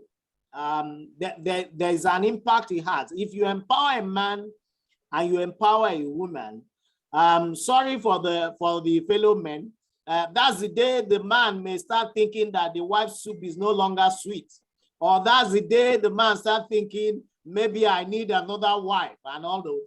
But if you empower a woman, she's going to spend a lot of the money on her family. You're going to have better education, better healthcare, better nutrition. So generally, if you're going to raise money, first start from personal savings. One easy way to do it is, as you're thinking of entrepreneurship, be putting money aside while you are still in paid employment, if you have a paid employment. One other source is meeting friends and families. You can also meet angel investors. Angel investors are people who basically take interest in funding businesses that are just started. I have deliberately, you can also form partnership. You don't have to go it all alone. If capital is a big problem, you might find that there are like-minded individuals and you can pool resources together. I have left out sourcing money from banks because it might be easier for the analogy that Jesus Christ was given, for the head of the camel to go through the eye of the needle than for a rich man to enter the kingdom of God. Unless sometimes it's not very easy to raise money from banks. It's not impossible, but it's not very easy. They will ask you for a lot of requirements. And at the point you're starting the business, it may actually not be the best to go for a loan, because depending on the type of business you are in, you may not start generating enough cash flows early enough to service any loan. So avoid taking a loan with any money that will come with interest if the business will not generate money fast. You need to bear that in mind. So without your 5 million, you need to think about how you can get a lot from the 5 million. You need to be prudent. Prudent, it's basically looking at the most cost-effective manner to achieve what you plan to achieve. Don't get carried away and thinking that you have a lot of money, because quickly you will run out of cash if you are not prudent. And a number of people have spoken about delayed gratification. Delayed gratification is critical for every entrepreneur, because if until the business grows and stabilizes, it is not advisable to start taking money out of the business. So you need to have the ability to delay gratification. Unfortunately, it's not one of the virtues that are easy to come by, because a lot of people are not able to delay gratification. But if you're going to be successful in fundraising and in entrepreneurship as a whole, you need to be able to delay gratification. I don't know how many minutes I have, but a lot of people have spoken about other things. I tell you, trust, like I said, is critical. If you don't have credibility, if people cannot trust you with money, it'll be difficult for anybody to give you money, even your family members. It will be tough. So if you ever have the ambition to start a business, trust, integrity, like I said, trust is the currency of business, because even sometimes you may not have the cash, but you can go to somebody if you have integrity and say, you know what, I need some product. And if you could give me this product, I promise that I will pay you in another 1 week and in another 2 weeks. And if you keep to it, you will find that over time, even from credit facilities that you can get from people who supply you the goods that you sell, will be a very valuable source of funding. So I like to pause here so that we can give people the opportunity to ask questions. But in a nutshell, you need to bear in mind that raising money in Nigeria and Africa as a whole It's very tough. It's not the easiest of things to do. In the Western world and in more developed markets, raising money is not that difficult once you have a compelling value proposition and investors think that you can do what you have promised to do. But in this part of the world, it's not the easiest thing to do. So you need to think twice if you say you want to do entrepreneurship. And entrepreneurship is a marathon, it's not a dash. So for anybody, and it's not for everyone, because things may not always go the way you have planned it. And if you don't have the staying power, you will find out that you will run out of steam, and very quickly, all those hopes will be dashed. I'd like to stop here, and so that we can take questions.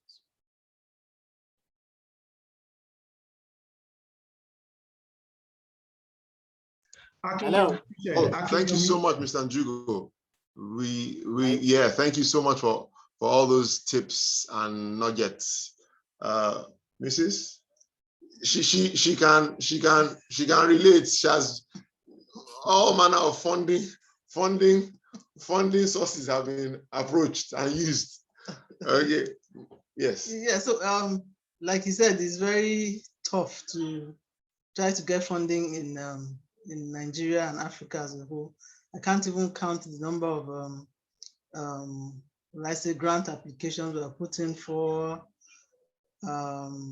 even the federal government loans that are supposed to be single digit, and easier to pay back, have been inaccessible. So basically what I typically advise people is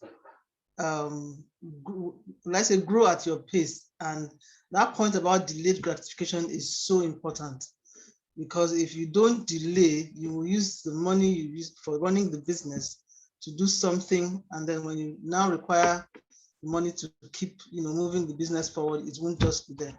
So that's something that entrepreneurs need to just keep in mind. My policy is to always have at least 3 times of what I need to run for like a month, 2 month period, always available. So it's either in stocks, as in inventory basically, or in cash, ready and waiting to be used for whatever is needed for per time. So it's a huge juggling game that you have to play, making sure that at every point, like you said, cash is the blood, is the oxygen of the business, is the oxygen really. Yeah, so that's what I'd like to say.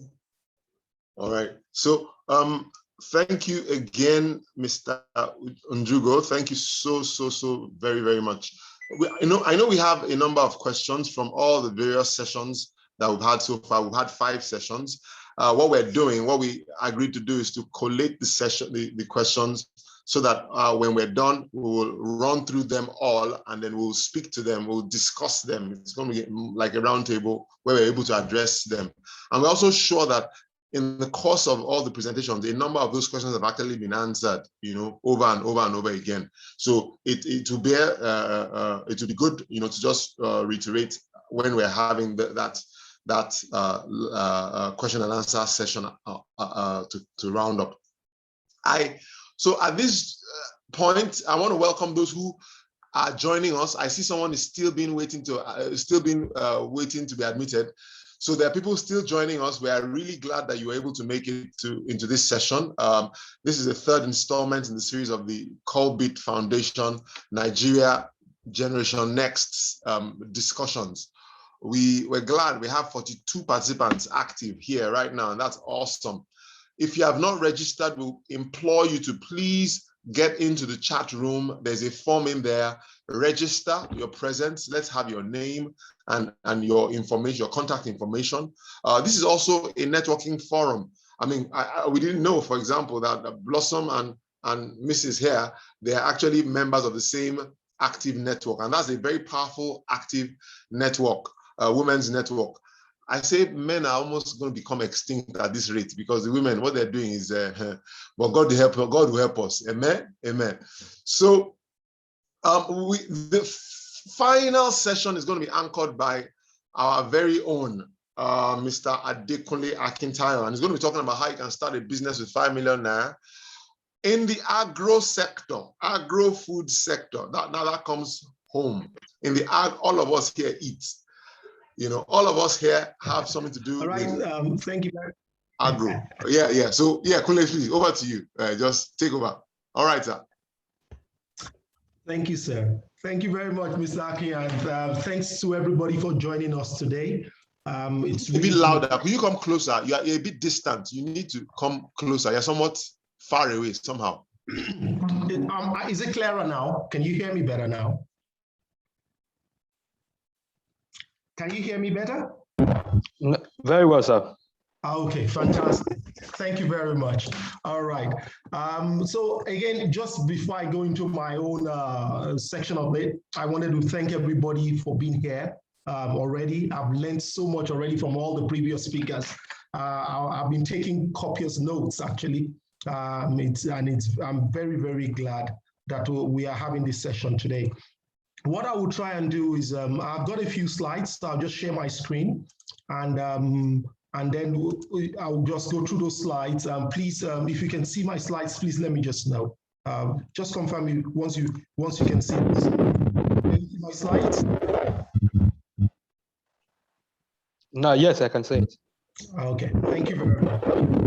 So for me, I will cover just the agriculture or farming business, and my farming consultant and my farming lead is here. I can see Dr. Yakubu. So Dr. Yakubu, you're welcome. Okay. So in the course of the farming business stuff, I will cover quickly what are the drivers, processes, challenges, some key advisory, and I will take a sample case. Just a quick sample case. Now, I'm not a farmer myself, but my father was a farmer for many, many, many years. And he did farming both at the subsistence level and at the commercial level. So a lot of what I'm saying is based on the experience that I had with him. And obviously, we'll take as many questions. We have people who are active farmers, like Dr. Yakubu, who I mentioned earlier, and they will be able to add to this discussion maybe when we go into the question and answer time. But in terms of the driver, so the way based on the experience, what I know is this. For you to do a farming business, first, like all the speakers have said previously, first you need to understand why you're going into that farming business in the first place. Are you going into farming for food and subsistence? Are you doing it because you want job security or an occupation? Today, there are several people who are also going to farming as a retirement kind of recreation, you know. So people are going into farming for as part of their retirement. There are people who are also doing farming on large scale from a financial or economic need point. But you see, it's important that you understand that objective, because the objective, your goal, will determine the type of farming that you go into, the resources that you need, and the success that you will ultimately have. If anything doesn't come across at the end of this, I think the key message I will try to get to us as we speak today is that always keep the end goal in your mind, because the end goal, you can always walk backwards. Okay, so like I said, the driver, your objective needs to be clearly identified first before you go into farming. Now, there are different types of farming, you know, there are different types of farming. Please just give me a second. Let me just tidy up my slides. If you don't mind, the thing is freezing. Okay. 1 second there. Please, can you still see my slide? Mr. Akin, please, would you kindly confirm it? Yes, sir. All right. Yes, we can see your slide. We have a red line running down from the top running of around yes, and I don't know why I have it's all right. It's okay. So, you can still read it. Okay. Yeah, Kunle, kindly stop sharing and share again. The red line will go off. Okay. All right. I will do that. Thank you very much, Mr. Ayo.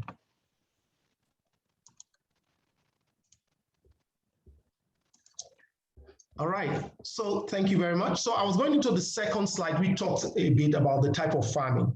From basic agriculture that most of us were taught in school, we were taught about food cropping, cash cropping. Now the question is, why is this important? Yeah, so food cropping, you look at, sorry, there's a bit of feedback. Please, if you're not speaking, just kindly mute. All right, so food cropping, if you look at rice, for example, rice is big in Nigeria at the moment. It seems that we cannot even produce enough of it. There's an incentive to go in and do food cropping from that perspective. But there are many other things that we can do. Cassava, yam, plantain. I was telling somebody a few days back, I said, when we were growing up, most of us didn't buy a lot of stuff from the market. We had a small garden at the back of the house where we can pluck okra, pepper, cassava, all sorts, which we used to eat day to day. And yeah, so that's the advantage of food cropping. I was reading a report recently in Nigeria.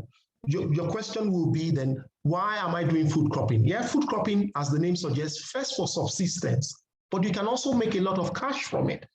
For example, somebody will say to you now, in Nigeria today, yes, we're producing a lot of rice, but do you know we have a huge shortage on cassava?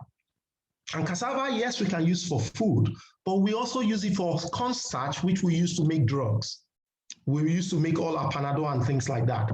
The Dangote tomato paste industry have been complaining that they built such a large capacity, but they don't have enough tomatoes to be able to fill that order. So there's a lot to be done in terms of food cropping. That's one type of farming. Second type of farming to consider is cash crops. So again, cash crops, cocoa, cashew nuts, bean seeds, avocado.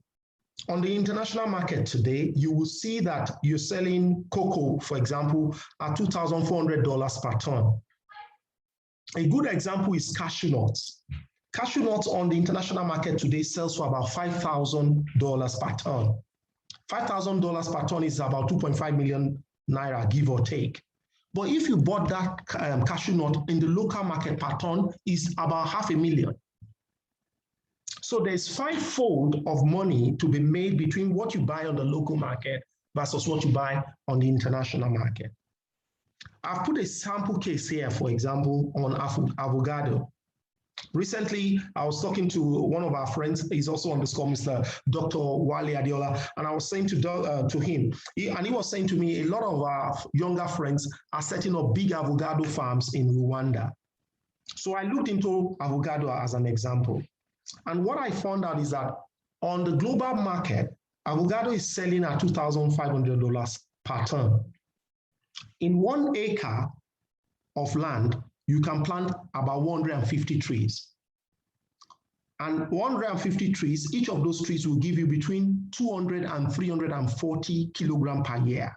Let me take an average of 250 kilograms, which is 0.25 tons. If you work out the maths, it means that from 1 acre of avocado, you can make 46 million naira in 1 year. But don't let me give you such a beautiful picture. Let's say that out of that 46 million, you only make what, 10%. Let's just say you take 10%. I mean, basically, we are being very conservative. In doing 10%, that means that you can still make that 5 million, which you invest at the end of 1 or 2 years, if you manage that farm properly. Do you see? So, I mean, because a lot of people have shied away from the agro business, from the business of doing agriculture, because it's hard work. Yeah, it's a lot of hard work. There's a lot of challenges with it. It's not fashionable. But like one of the people on this call also said to me, food never goes out of fashion. Agriculture will never go out of fashion. There's a lot of money to be made from it if we have the diligence to be able to go through the process. So that was an example from avocado. Now we've looked at food crops and cash crops. There are other areas that you can look at. Look at the issue of animal farming. Yeah, the YouTube today is awash with so many examples of people from Zaire to Ghana on how they are raising goats, how they are raising dairy cows, and how they're doing small fisheries, snail and grass cutters. So, and most of these businesses, you will see that you are able to start with very, very little money. Again, the key thing is the fact that there's a lot of work that needs to be done. Another type of business that we can look at is the issue of forestry. Now, this is more of a long-term business, but it requires very little supervision, or relatively little supervision. Southwest Nigeria, for example, for many years, I've done a lot of business in forestry, in trees like teak, iroko, mahogany, malina. Do you understand? And there's a lot of that which has been suffering in the last few years. Forestries, if you look at forestries around the world now, they're selling mahogany at about $300 per meter cube. Now that's a lot of money to be able to make a mahogany, but mahogany takes about 20 years. It takes about 20 years for it to reach full size. So that's why I said at the beginning of the discussion that you need to understand your objective. For example, I had a friend who was planning to do his own retirement. Right now, what he's planning is, okay, I'm going to start planting mahogany. In 20 years when I'm retired, I don't need to supervise it a lot now, but in 20 years when I'm retired, all of the trees will be fully matured and will be ready to process it. So that's another example. Let me give you another example of what is uncommon in Nigeria for very little money: horticulture. There are countries where people plant flowers for export. Recently, I was in Nigeria and I was going to visit my dad's grave. I wanted to find a shop that sells flowers. And to my surprise, I could not find, I struggled to find one. I used to know one which was in Lekki Phase 1 for many years, but I can't find any flower shop in Lagos. Now, if I have that need, there are many other people who have that need for Valentine's Day, for their wedding anniversaries, to give to their loved ones and things like that. So that's another business that people can do on a very small plot of land, and which will go a long way, particularly for people who want to do agriculture at a leisurely level. You know, so horticulture is one aspect that we can go into. Mixed farming is another type, which is a combination of some of the things that we have seen about. What are the key challenges though? Key challenges, everybody's talked about capital and investment funds, so I'm not going to belabor that. Now, we come to the second issue, which is the issue of land. On the issue of land, it depends on the kind of farming that you want to do. So if you're doing food cropping, for example, you can borrow the land. I've been told that you can borrow land because anyway, in your cycle of growing the food, it's only going to be 1 year, 2 years, that kind of thing. So it's not a long term, it's not going to be long term anyway. You can borrow the land, and when you're going at the end of the process, give some of that produce to the people who have given you the land. So that reduces the amount of investment that you need to put in upfront. Let me just think about this thing, and maybe we will now have another meeting. Let's figure out something. Yeah, all right. Now, if you're doing something that is capital or something that is more long term, my suggestion and my recommendation to you is that you have the land and then you register that process properly, so that you don't go ahead and build infrastructure and build structures on land and then somebody comes to take it. So it depends again on the kind of agriculture you're doing. If you're doing short-term food production, then maybe you can borrow the land, you can lease the land, you can rent the land. If you're doing long-term, it's better to invest in it properly. You need to make it manageable. Whatever farm that you're going to do, you need to make it manageable and scalable. I think at least 3 or 4 of the speakers today have said the same things. Start small, grow it. There's no point going in to start and then start everything and then it becomes too big for you to manage and everything collapses. So again, because so many people have spoken about that, I'm just going to move to the next one. Next thing is the issue of the market. Both Mr. Muyiwa, Ms. Blossom, and Ms. Adiola, all of them talked about this. Know the market at the end first and then walk backwards. We had instances where people have produced so many things and then you have done it, it has flourished well, and you have invested, but there's no market to sell it to. So there's a need for us to at least understand the market that you're going to be selling to. Who's your target market? Is it restaurant, food production people? Do you have specific shops that you want to go into? Do you want to form a cooperative? And I'm going to talk a little about that cooperative based on the experience that I saw before, because that's another thing that I think has a lot of mileage that we're not harnessing in Nigeria at the moment. Another challenge that a lot of people have is resources. How do you bring in the people who are willing to work? Farming is very hard. It's not everyone who is willing to do that work. So you need to be able to get the people who are willing to do the work, to select them right. Where do you get your equipment? Ministry of Agriculture. Most of these people can rent out harvesters, they can rent out tractors and things like that for us. Where do you get your farm inputs, your pesticides, your fertilizers? And in fairness, Nigeria has done a lot of work with regards to fertilizer in the last few years. I'm not sure a lot of people know about it, or in fact, maybe they do know about the fertilizer, but when you go to things like pesticides, a lot of people may not know enough about that. That's where we need to do some of the legwork by going back to the agricultural institutes and back to the Ministry of Agriculture. Another key challenge is the issue of theft. Recently, I was watching a video on YouTube. There's a guy who ran a poultry. And at the end of the day, he was standing at this gate and searching all the workers. And you'll be surprised about people stealing one egg. Just they're going out of the place and they're stealing one egg. And you're wondering, why would anybody go and steal one egg? Do you understand? Now, so there's a problem. There's a problem at the moment with the issue of theft in agricultural farms, and you need to put in place a mitigation against that. There's other challenges with diseases and with spoilage, and some of that we need to keep all of that in mind. Security is also a big challenge for our farmers at the moment.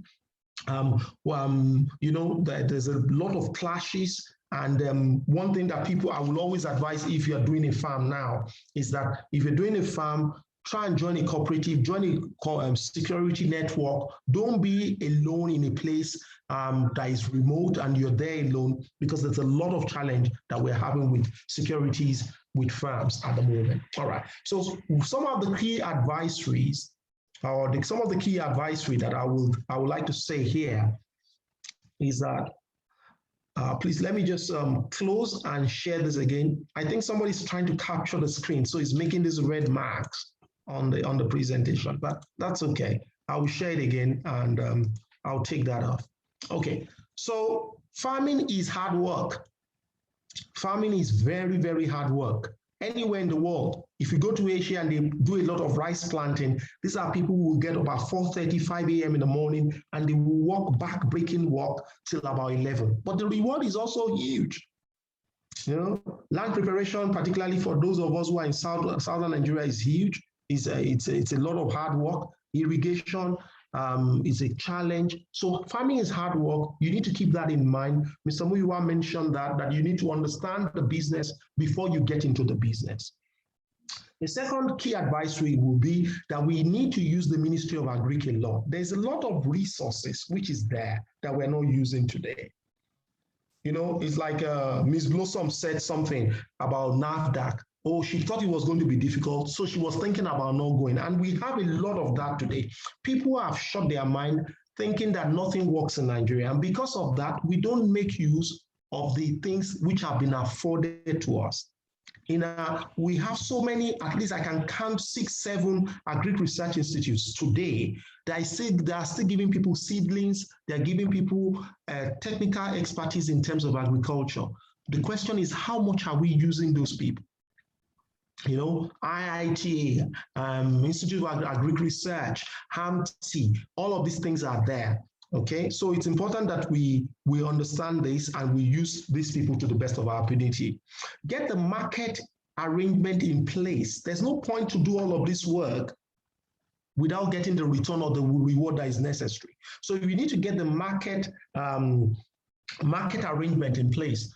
One thing, I was in Korea about 4 or 5 years back, and I found out that they had a big challenge. So they had all the big supermarkets like we also have in Nigeria today, and the farmers found out that they were struggling to get their products into the supermarkets. So what did the farmers do? They came together in a cooperative, and that cooperative then set up a standard of how to pack each and every product that they are making. If it is fish, this is how you would do it. If it is snail, this is how you would do it. If it is corn, this is how you would do your corn. There was standardization. Then as a cooperative, they all set up a big shop, big shopping mall, and allocated space to those farmers in those shopping places, so that anybody who wanted to buy, you knew that you went to that place and you got the best product at the cheapest rate. But for them to be able to do that, they formed that cooperative first. So again, that's another advice for people who are going into farming, who are thinking about doing farming. If you have a friend or two or three who are also thinking about this, let's pull our resources together, pull your resources together and set up supply outlet, an outlet for your product. Because until you're able to sell that product, there's no reason for you to be in the business at all in the first place. Everybody has talked about delayed gratification. That's the last point I'm making with here. Give it some time and stick with it for a while. I think virtually everyone who has said anything here today have talked about delayed gratification, and I think it's important that we do that. So here's my small case study. For the 5 million, what can I do with 5 million? I will recommend to anybody who is thinking about starting a small farm with about 5 million to go for goat, to do a goat business, a snail business, and a small vegetable farm. Okay, so why have I selected goat, snail, and vegetable? I didn't just come, I looked at it in terms of how much money that you have, how much effort you need to put in, and where is your market. Goat is easier to raise, a lot easier to raise than to do cow, for example, to do cattle. Yeah. And it's a lot cheaper. Their requirements is a lot smaller and they reproduce much faster. Okay, snail, again, you look at the snail business, it's the same. And vegetable, because we don't produce enough of that at the moment. Okay, all right. So if you look at the, I would recommend for anyone, if you, like I said, there's a lot of these things on YouTube today. This is a small typical goat farm from somewhere in, I believe this is in Zambia. And basically, the guy who started this farm, what he did was that he bought a species. He didn't use the local species. He bought one species, which is called the boa, because that boa reproduces a lot. Okay. Then all that they've done is that they had about 1 plot or 2 plots, a small area where the cow can walk, the goats can walk around during the course of the day. You will see a wooden shed, which is made of bamboo and things like that in the background. And what they have done is that they have raised that wooden shed so that if the feces and the excreta from the goat does not stay in the building and therefore make the goats sickly. So it's all very little items, wooden structure, a few corrugated iron sheet, and then they put a wire mesh to ensure there's a lot of ventilation. All that this thing will do is that they will eat grass, fodder, and some yam peelings and things like that. Goats eat almost anything. He said, the guy who did this, and you can see the link for the YouTube, just look for on YouTube. His main cost is basically medicine, just to keep them. There's a process for it. And from the calculation that he showed on the YouTube, you can set up this farm for the 1 plot, including all the shed and the corrugated, for between 2 to 3 million. And the rate of reproduction is very high. Now, the question is, how do you sell that? If you look at, I'm not familiar with everywhere in the country, but if you look at Lagos as an example, every eatery that you see today, they are all selling this thing called asun. It wasn't always like that. 15 years ago, they didn't have that, but now they have that everywhere. So your market is there also for you to be able to sell this gold and get all of some sort of return on whatever you're investing. A second, in addition to 2 or 3 million that we've talked about there, a good idea is to do a small snail investment. So Madam Blossom, for example, mentioned that they are getting snail from the East, this product, that product. There are people like that who are not raising it, but they are looking for people to help them get those things in. I look on YouTube, I follow this guy called Kester Amos. He's based in Akwa Ibom State. And basically, they come around and set up snail farms for people. Now, the one that he has set here is using somebody's garage for it. It's a small place. And you can see about 4 or 5 small sheds, which is a wooden area with a small soil sample inside the place and some wire mesh. And this he has set up for about 250,000. they're putting about 50 cells in each pen, yeah, and that's about 200 for those 4 pens. And within 1 year, these things reproduce so much that there's a business that you can build there, even on that snail investment alone for 250K. A third example then I looked at is that in my case, in my particular case sample, is vegetable farming. So we talked about things like pepper, okra, spinach, cucumber, green peas, lettuce, all of these things we used to grow in the back of our houses in times past, ugu, efo, and all of that.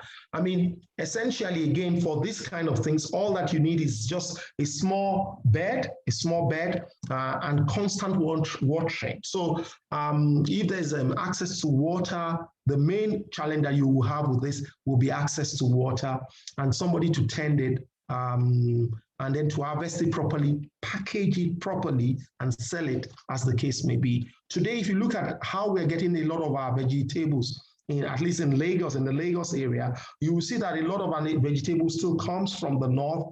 There are brothers from the north who are selling these things on the street, but it takes a lot to ship it so that there's so much losses by the time they arrive in town. You know, so again, those are things that we can get a plot or two, get the proper soil, water it, and start a business on much, much less than $500,000.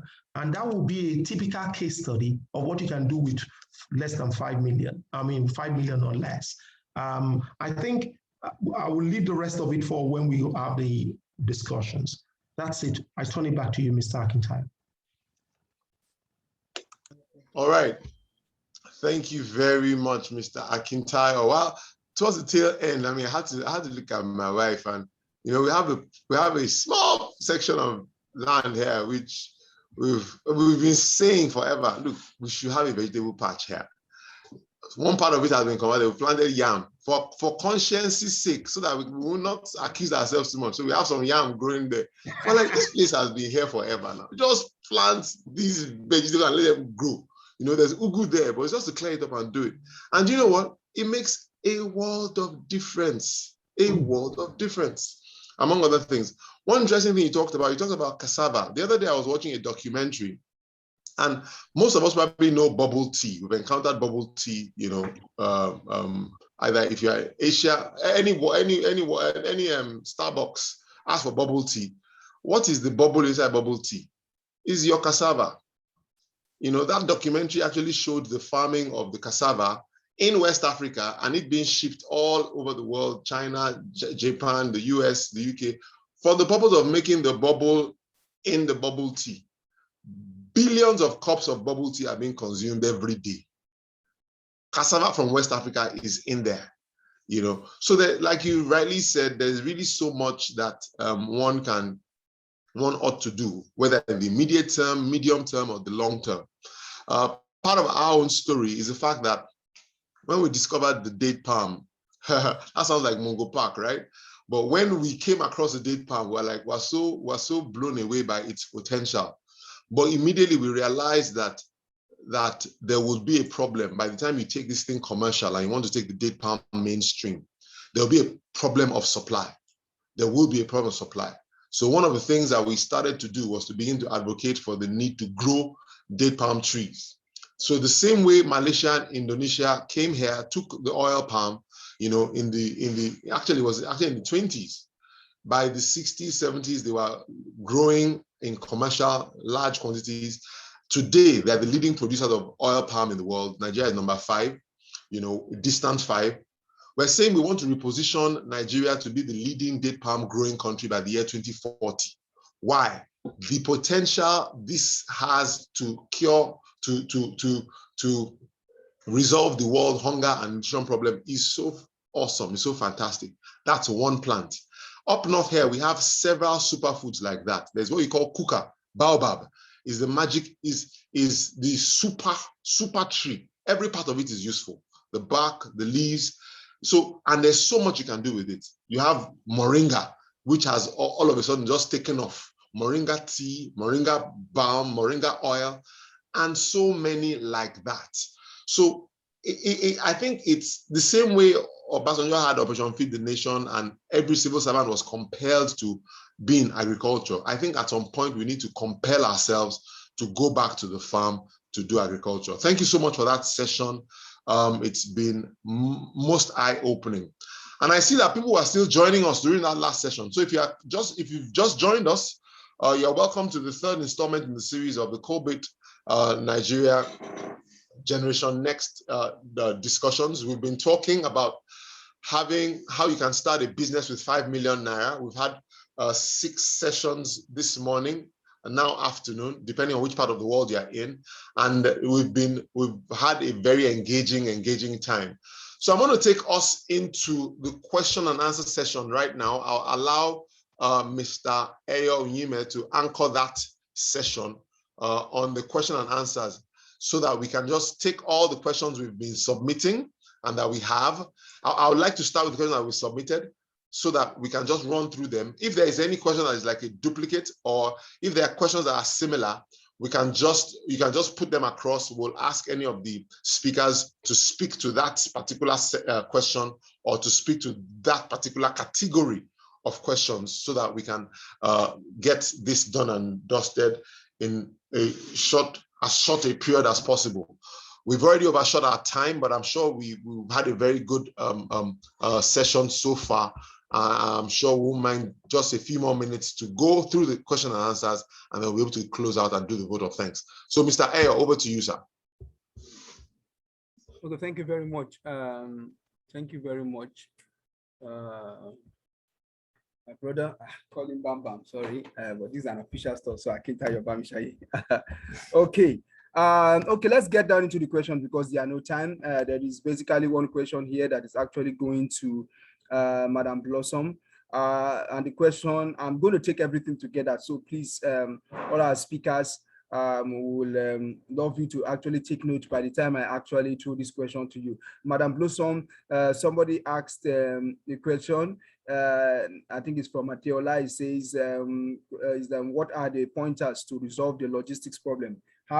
What are the pointers? More like, since the fact that you have experienced these things, what are the ideas you can actually throw up? How can the logistics be better done in such a way that it will be valid to you, that will solve the problem that you currently have? So I want you to throw that one up, so that somebody is thinking about solving that particular problem. So you need to like tell them what will they do that will make you happy with the logistics services that will be rendered to you. That is one of the questions. Another question here is that, another question that is here is, okay, please, I think somebody had his name, hands raised up, then I think the person had to like put it down. So while let me allow Madam Blossom, please go ahead and answer that question as regards that. Thank you very much. Kindly unmute. Yeah, okay, yeah, I've unmuted. Yeah, thank you once again. For now, my thought is warehousing. Since our products, most of our products are not perishable, if I can get a warehouse, then I will be able to stock them in larger quantities. Like palm oil stays for a long time. So if they are milled and I get large quantity and stock them in the warehouse here in Lagos, it can bridge the delays. So instead of me getting them within maybe taking a long time to come to Lagos, I would have stocked them earlier before the demand comes in. So that can be a very good one for now, because I won't say I want to get the truck. If you get the truck, the driver can still disappoint you. So I can't really solve the problem like that, but I think the warehousing can be a very good idea for me, though it will involve capital to get a very large number at a go. But that for now will be a better solution to the logistic problem. Thank you.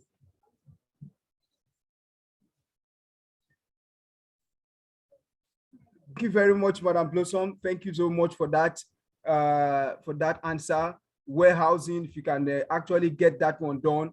So if you want to actually solve that problem for Blossom, and also solve it for our host, that is the MC, that is I think Marcus Dates, yes, please. And for any other person that is into production, take note of that. Okay, any other question you want to ask? But I think before I entertain, okay, okay, there is a question here for Mr. Muyiwa Odunuga. He said, how do you reinvent yourself in the operations business since there is so much wear and tear on your person waking up and doing the same thing every day? How do you reinvent yourself? Mr. Odunuga, please kindly unmute and answer that question. Thank you very much. Muyiwa. All right, thanks. Yeah, thanks for the question. And that's an interesting question because I guess the simple answer is your innate passion and drive. You know, what you're trying to do is what is going to keep you going day after day to overcome the wear and tear, really. So that's why I mentioned earlier during the presentation that you need to ask yourself before you even start that business that, do you have the passion for it? Do you have the stomach for it? Do you have the heart for it? You know, so I mean, for example, from my own personal experience, the last 3 years, I've worked harder than I worked over the last 20 years in professional corporate career, but I'm happier and I wake up with a bounce now compared to before. So it's that passion. I hope that answers the question. Yes, it's that passion. Thank you very much for that. Okay, now I'm going to do something right now. Okay, thank you very much, Muyiwa, for that answer. Passion, passion, passion. That is what keeps you. You know, the thing is like different from the case that they said the saddest day in the week in the corporate world is on a Monday, when some people say, I'm going there again. But for entrepreneur, I think the happiest day for Muyiwa, what Muyiwa is saying, is on Monday, and it's sad on Friday. So why this Friday? The happiest day is when I get paid. It's when the customers pay. Oh, when the customers pay. Okay, thank you very much. I like that. Yes, it's really speaking the language of our Igbo brothers. You know, when the money comes, that is when you say, yeah, this is the time to celebrate, not all those ones. Okay. And you may go there. Yes. Like, bring the ego there. Yes. You may go. Okay, I want to say something. Okay, I know a lot of people have talked about a lot of things right now, and some people are actually saying, how do the experience of raising this 5 million naira? I want to call one of my protege actually was able to like access one of the CBN, that is the Central Bank of Nigeria, NISA Agribusiness Small and Medium Enterprise Investment Scheme loan. And he tried to connect, but it was breaking. So I'm going to call him and I'm going to put him on speaker. So I hope you hear him. And he's going to share his short experience of how he was able to raise the money. He got to think about 5 million naira and to be able to like for his business. And I want to bring him up, let him share his experience.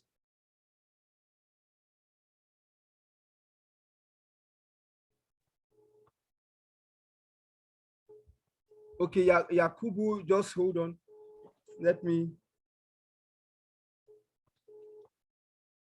I'm trying to call him right now because he couldn't, he tried connecting. Okay, Demola, can you hear me? Yes, sir.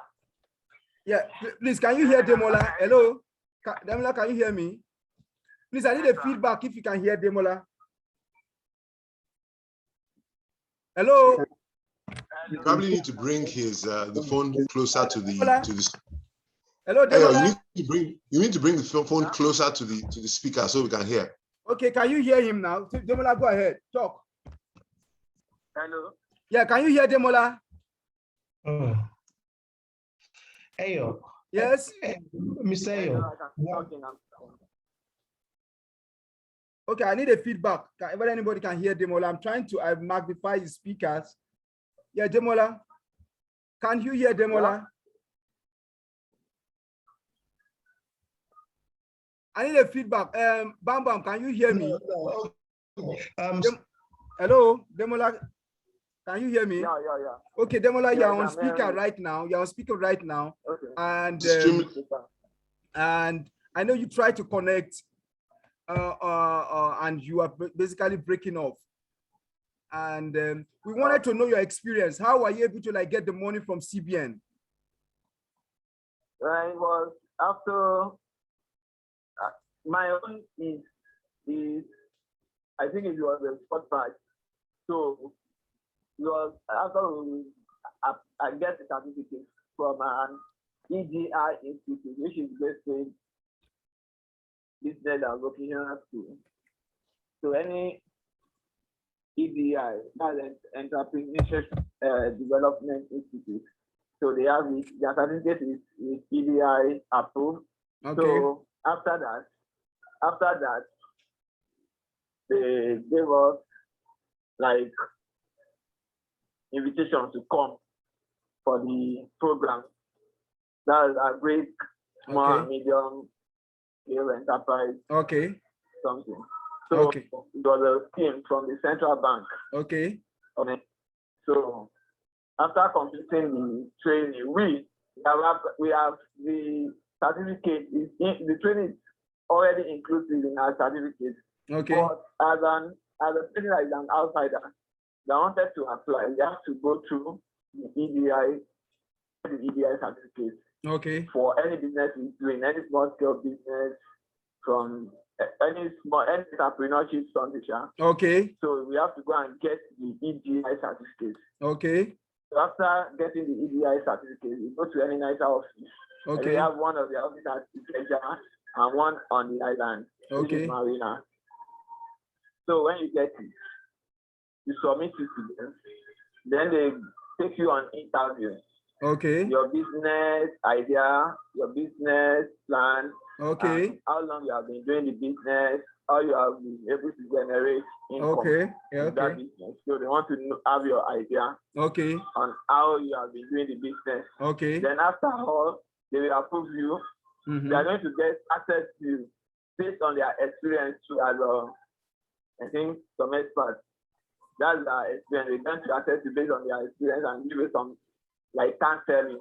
Okay. And ask you what about your vision for the business work. Yeah. For the business that you're doing. Okay. So then after that, they're going to approve you. Okay. They might, it's just based on your vision. Okay. They're going to access your vision. So they can give you more or less than what you request for. Okay. Based on how you presented your business, that is it. Yes. Okay. Yes. That is interesting. Okay. Now, well, okay, so that I'll round up because of time and the rest. Demola, how much did you apply for and how much did they end up giving you? So me, I applied for 6 million. You applied for 6 million? Yes, but they ended up giving me 4.5. They gave you 4.5. Okay. Yes, and what business did you put it into? You know, the business that you applied for, you know, what business was that? It's a fashion design. Fashion design business and the rest. Okay. Yes. Okay. So it's listed under fabric and textile. Fabric and textile. Thank you very much, Demola. Because of time, I truly appreciate you for this that you have actually given right now for us to be able to like learn a lot from you. Thank you so much. Hello, can you hear me? Okay. I need a feedback. Yeah, we can hear you. Yeah, we can hear you. We're able to follow. Okay, yes. Interestingly, I think happens to be the one that sews for me too. Is one of my fashion designers. Is one of my protege anyway. That's why I had to like bring him to tell you that okay, yes, it is possible to get this kind of financing if you put the effort. He did not know anybody.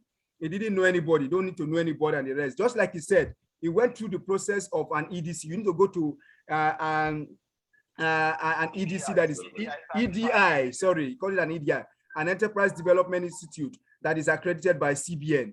And once he went there, they gave him a certificate. It is based on that certificate he used for his application at NISA, which he said the office at either Ikeja or on the island. That is for those in Lagos. I think for those in Abuja, there are other different locations. So it is not difficult. Okay, all the 36 states you can find them. So it is not rocket science for you to be able to like get this thing. What I say is rockets. It doesn't have to be probably something too complicated. And say, so this is a young man, as I said, I know him directly. You know, as I said, he's one of my protege. I know him. I've visited his shop. I've seen what he has done with the money. He really put the money into use. He has a lot of machines that he got to be able to like do, and he's doing a lot of stuff. And it is somebody, I love talking practical, you know, because that is when people can relate with it, that the fact that it is possible. I'm into business. I did not actually use bank loan to do my own. I'm to business, and I think I've used more than 10 million naira to do business, but I didn't. I used my own and that of friends. So I think I'm in the shoe, the same with Blossom, and the also with the Bamishayes. That is the same shoe that I'm in terms of the fact that, okay, yes, the same madam has loans upon loans that they are throwing at her, but we didn't do that personally. So I can't give you an experience from loan. I can only tell you experience from how I used from less than 200K. So those are the kind of experience that I have. And then to start a business. Thank you very much. Mr. Yakubi has his hand raised up. Demola, thank you very much. All the best. Yeah, God bless you. Right, yeah. Okay, Mr. Yakubu, kindly unmute and have what you want to say, and then probably I'll hand it over back to Akintayo. Yakubu, over. Yes. Yes. Thank you. Can you hear me? Yes, we can, Doc. Please go ahead. Yes, loud and clear. Loud and clear. Okay. Good afternoon, everyone. I joined late, but I have also enjoyed the presentations, as well as, you know, I've learned, you know, so much, you know, from those who have spoken. Being a farmer, I've been in farming, say, Dr. Yakubu, 14, 15 years. If you don't mind, maybe you want to switch off your video because you're breaking, so that we can hear you clearly. If you don't mind. Okay. Can you hear me now? Is it better now? I hope it is. Yeah, we can hear you loud and clear. Please go ahead. Yes. So I've been in the farming business since 2006. And I actually started farming not really as a business, but because it was something, you know, I enjoyed doing. And, you know, I used to follow along, you know, to my late father's farm.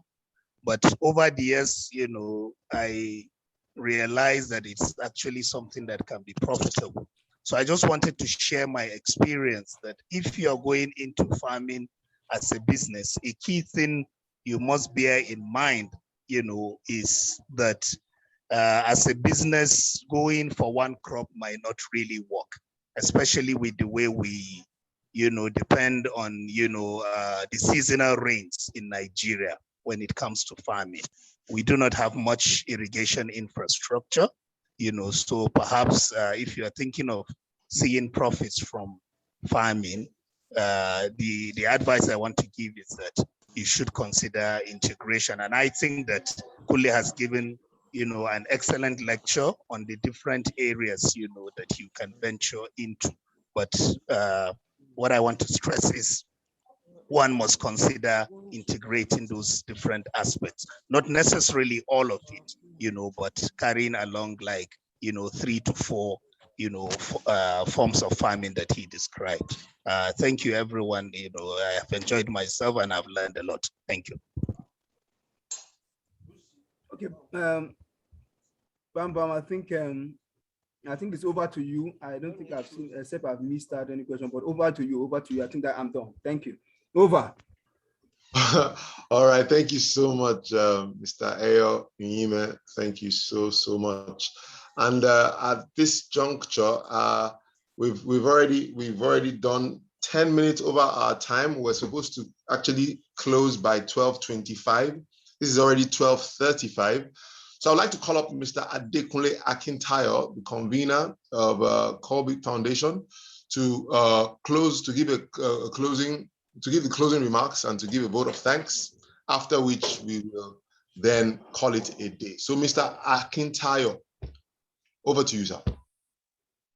Thank you very much, Mr. Akin Vamishaye and his wife, Ms. Vivian. It's so great to have both of you. Thank you so much for hosting us today. You've done an excellent job. I've really thoroughly enjoyed the session. I want to say thank you to all our speakers as well. Many of you got this on short notice. In fact, when I look back at my notes from today. So it's really been a very good session for me personally. I can share those learnings with the rest of the team later.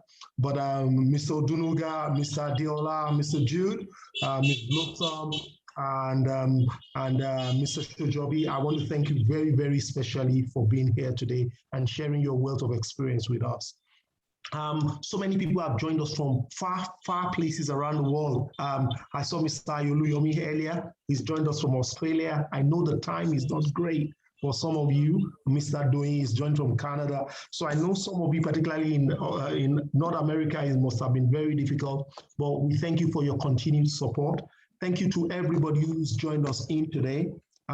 It's been very educational for me, like I said, and I hope it's also been very educational for every one of you. We look forward to your support as we continue to run this series, because we believe that this series has a way that it can impact our nation in general, but our younger ones in particular. I want to enjoy all of you to enjoy the rest of your weekend, and thank you again for sharing your time with us today. Thank you. Right, Mr. Akin, that's me done. Thank you very much.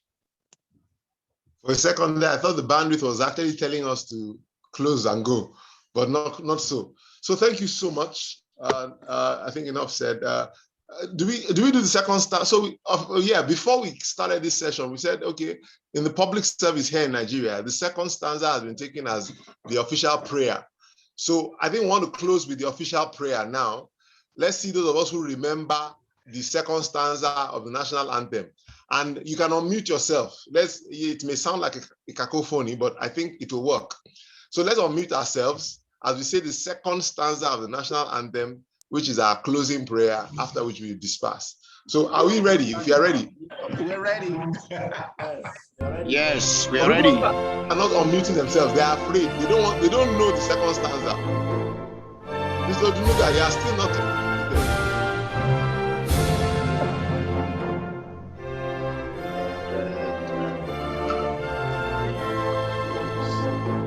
Ever you that truth, in love and honesty, and living just as you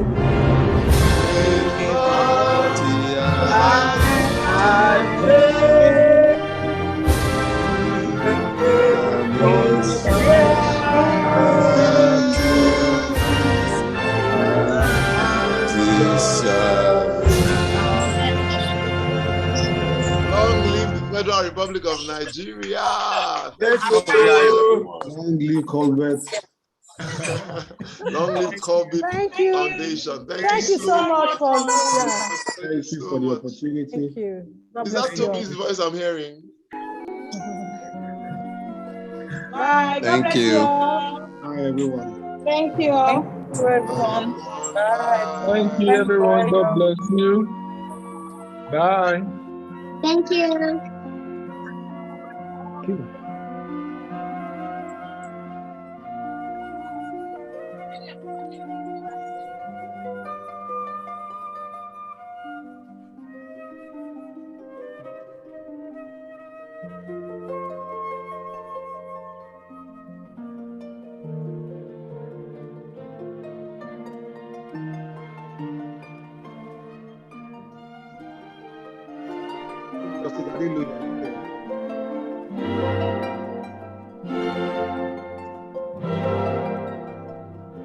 I did it great. Oga.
guys. Thank you so much. Oh, I think everybody is so nice. Just we left. Vivian, thank you so much. Okay, bye-bye. Bye-bye. Thank you so much, guys. Thank you. All right, thank you so much. This has been good. This has really been well good. Done to all well of you. done. Well done, everybody. Thank you. All right. It's been awesome. Take care. Awesome. Bye. All right then. Bye.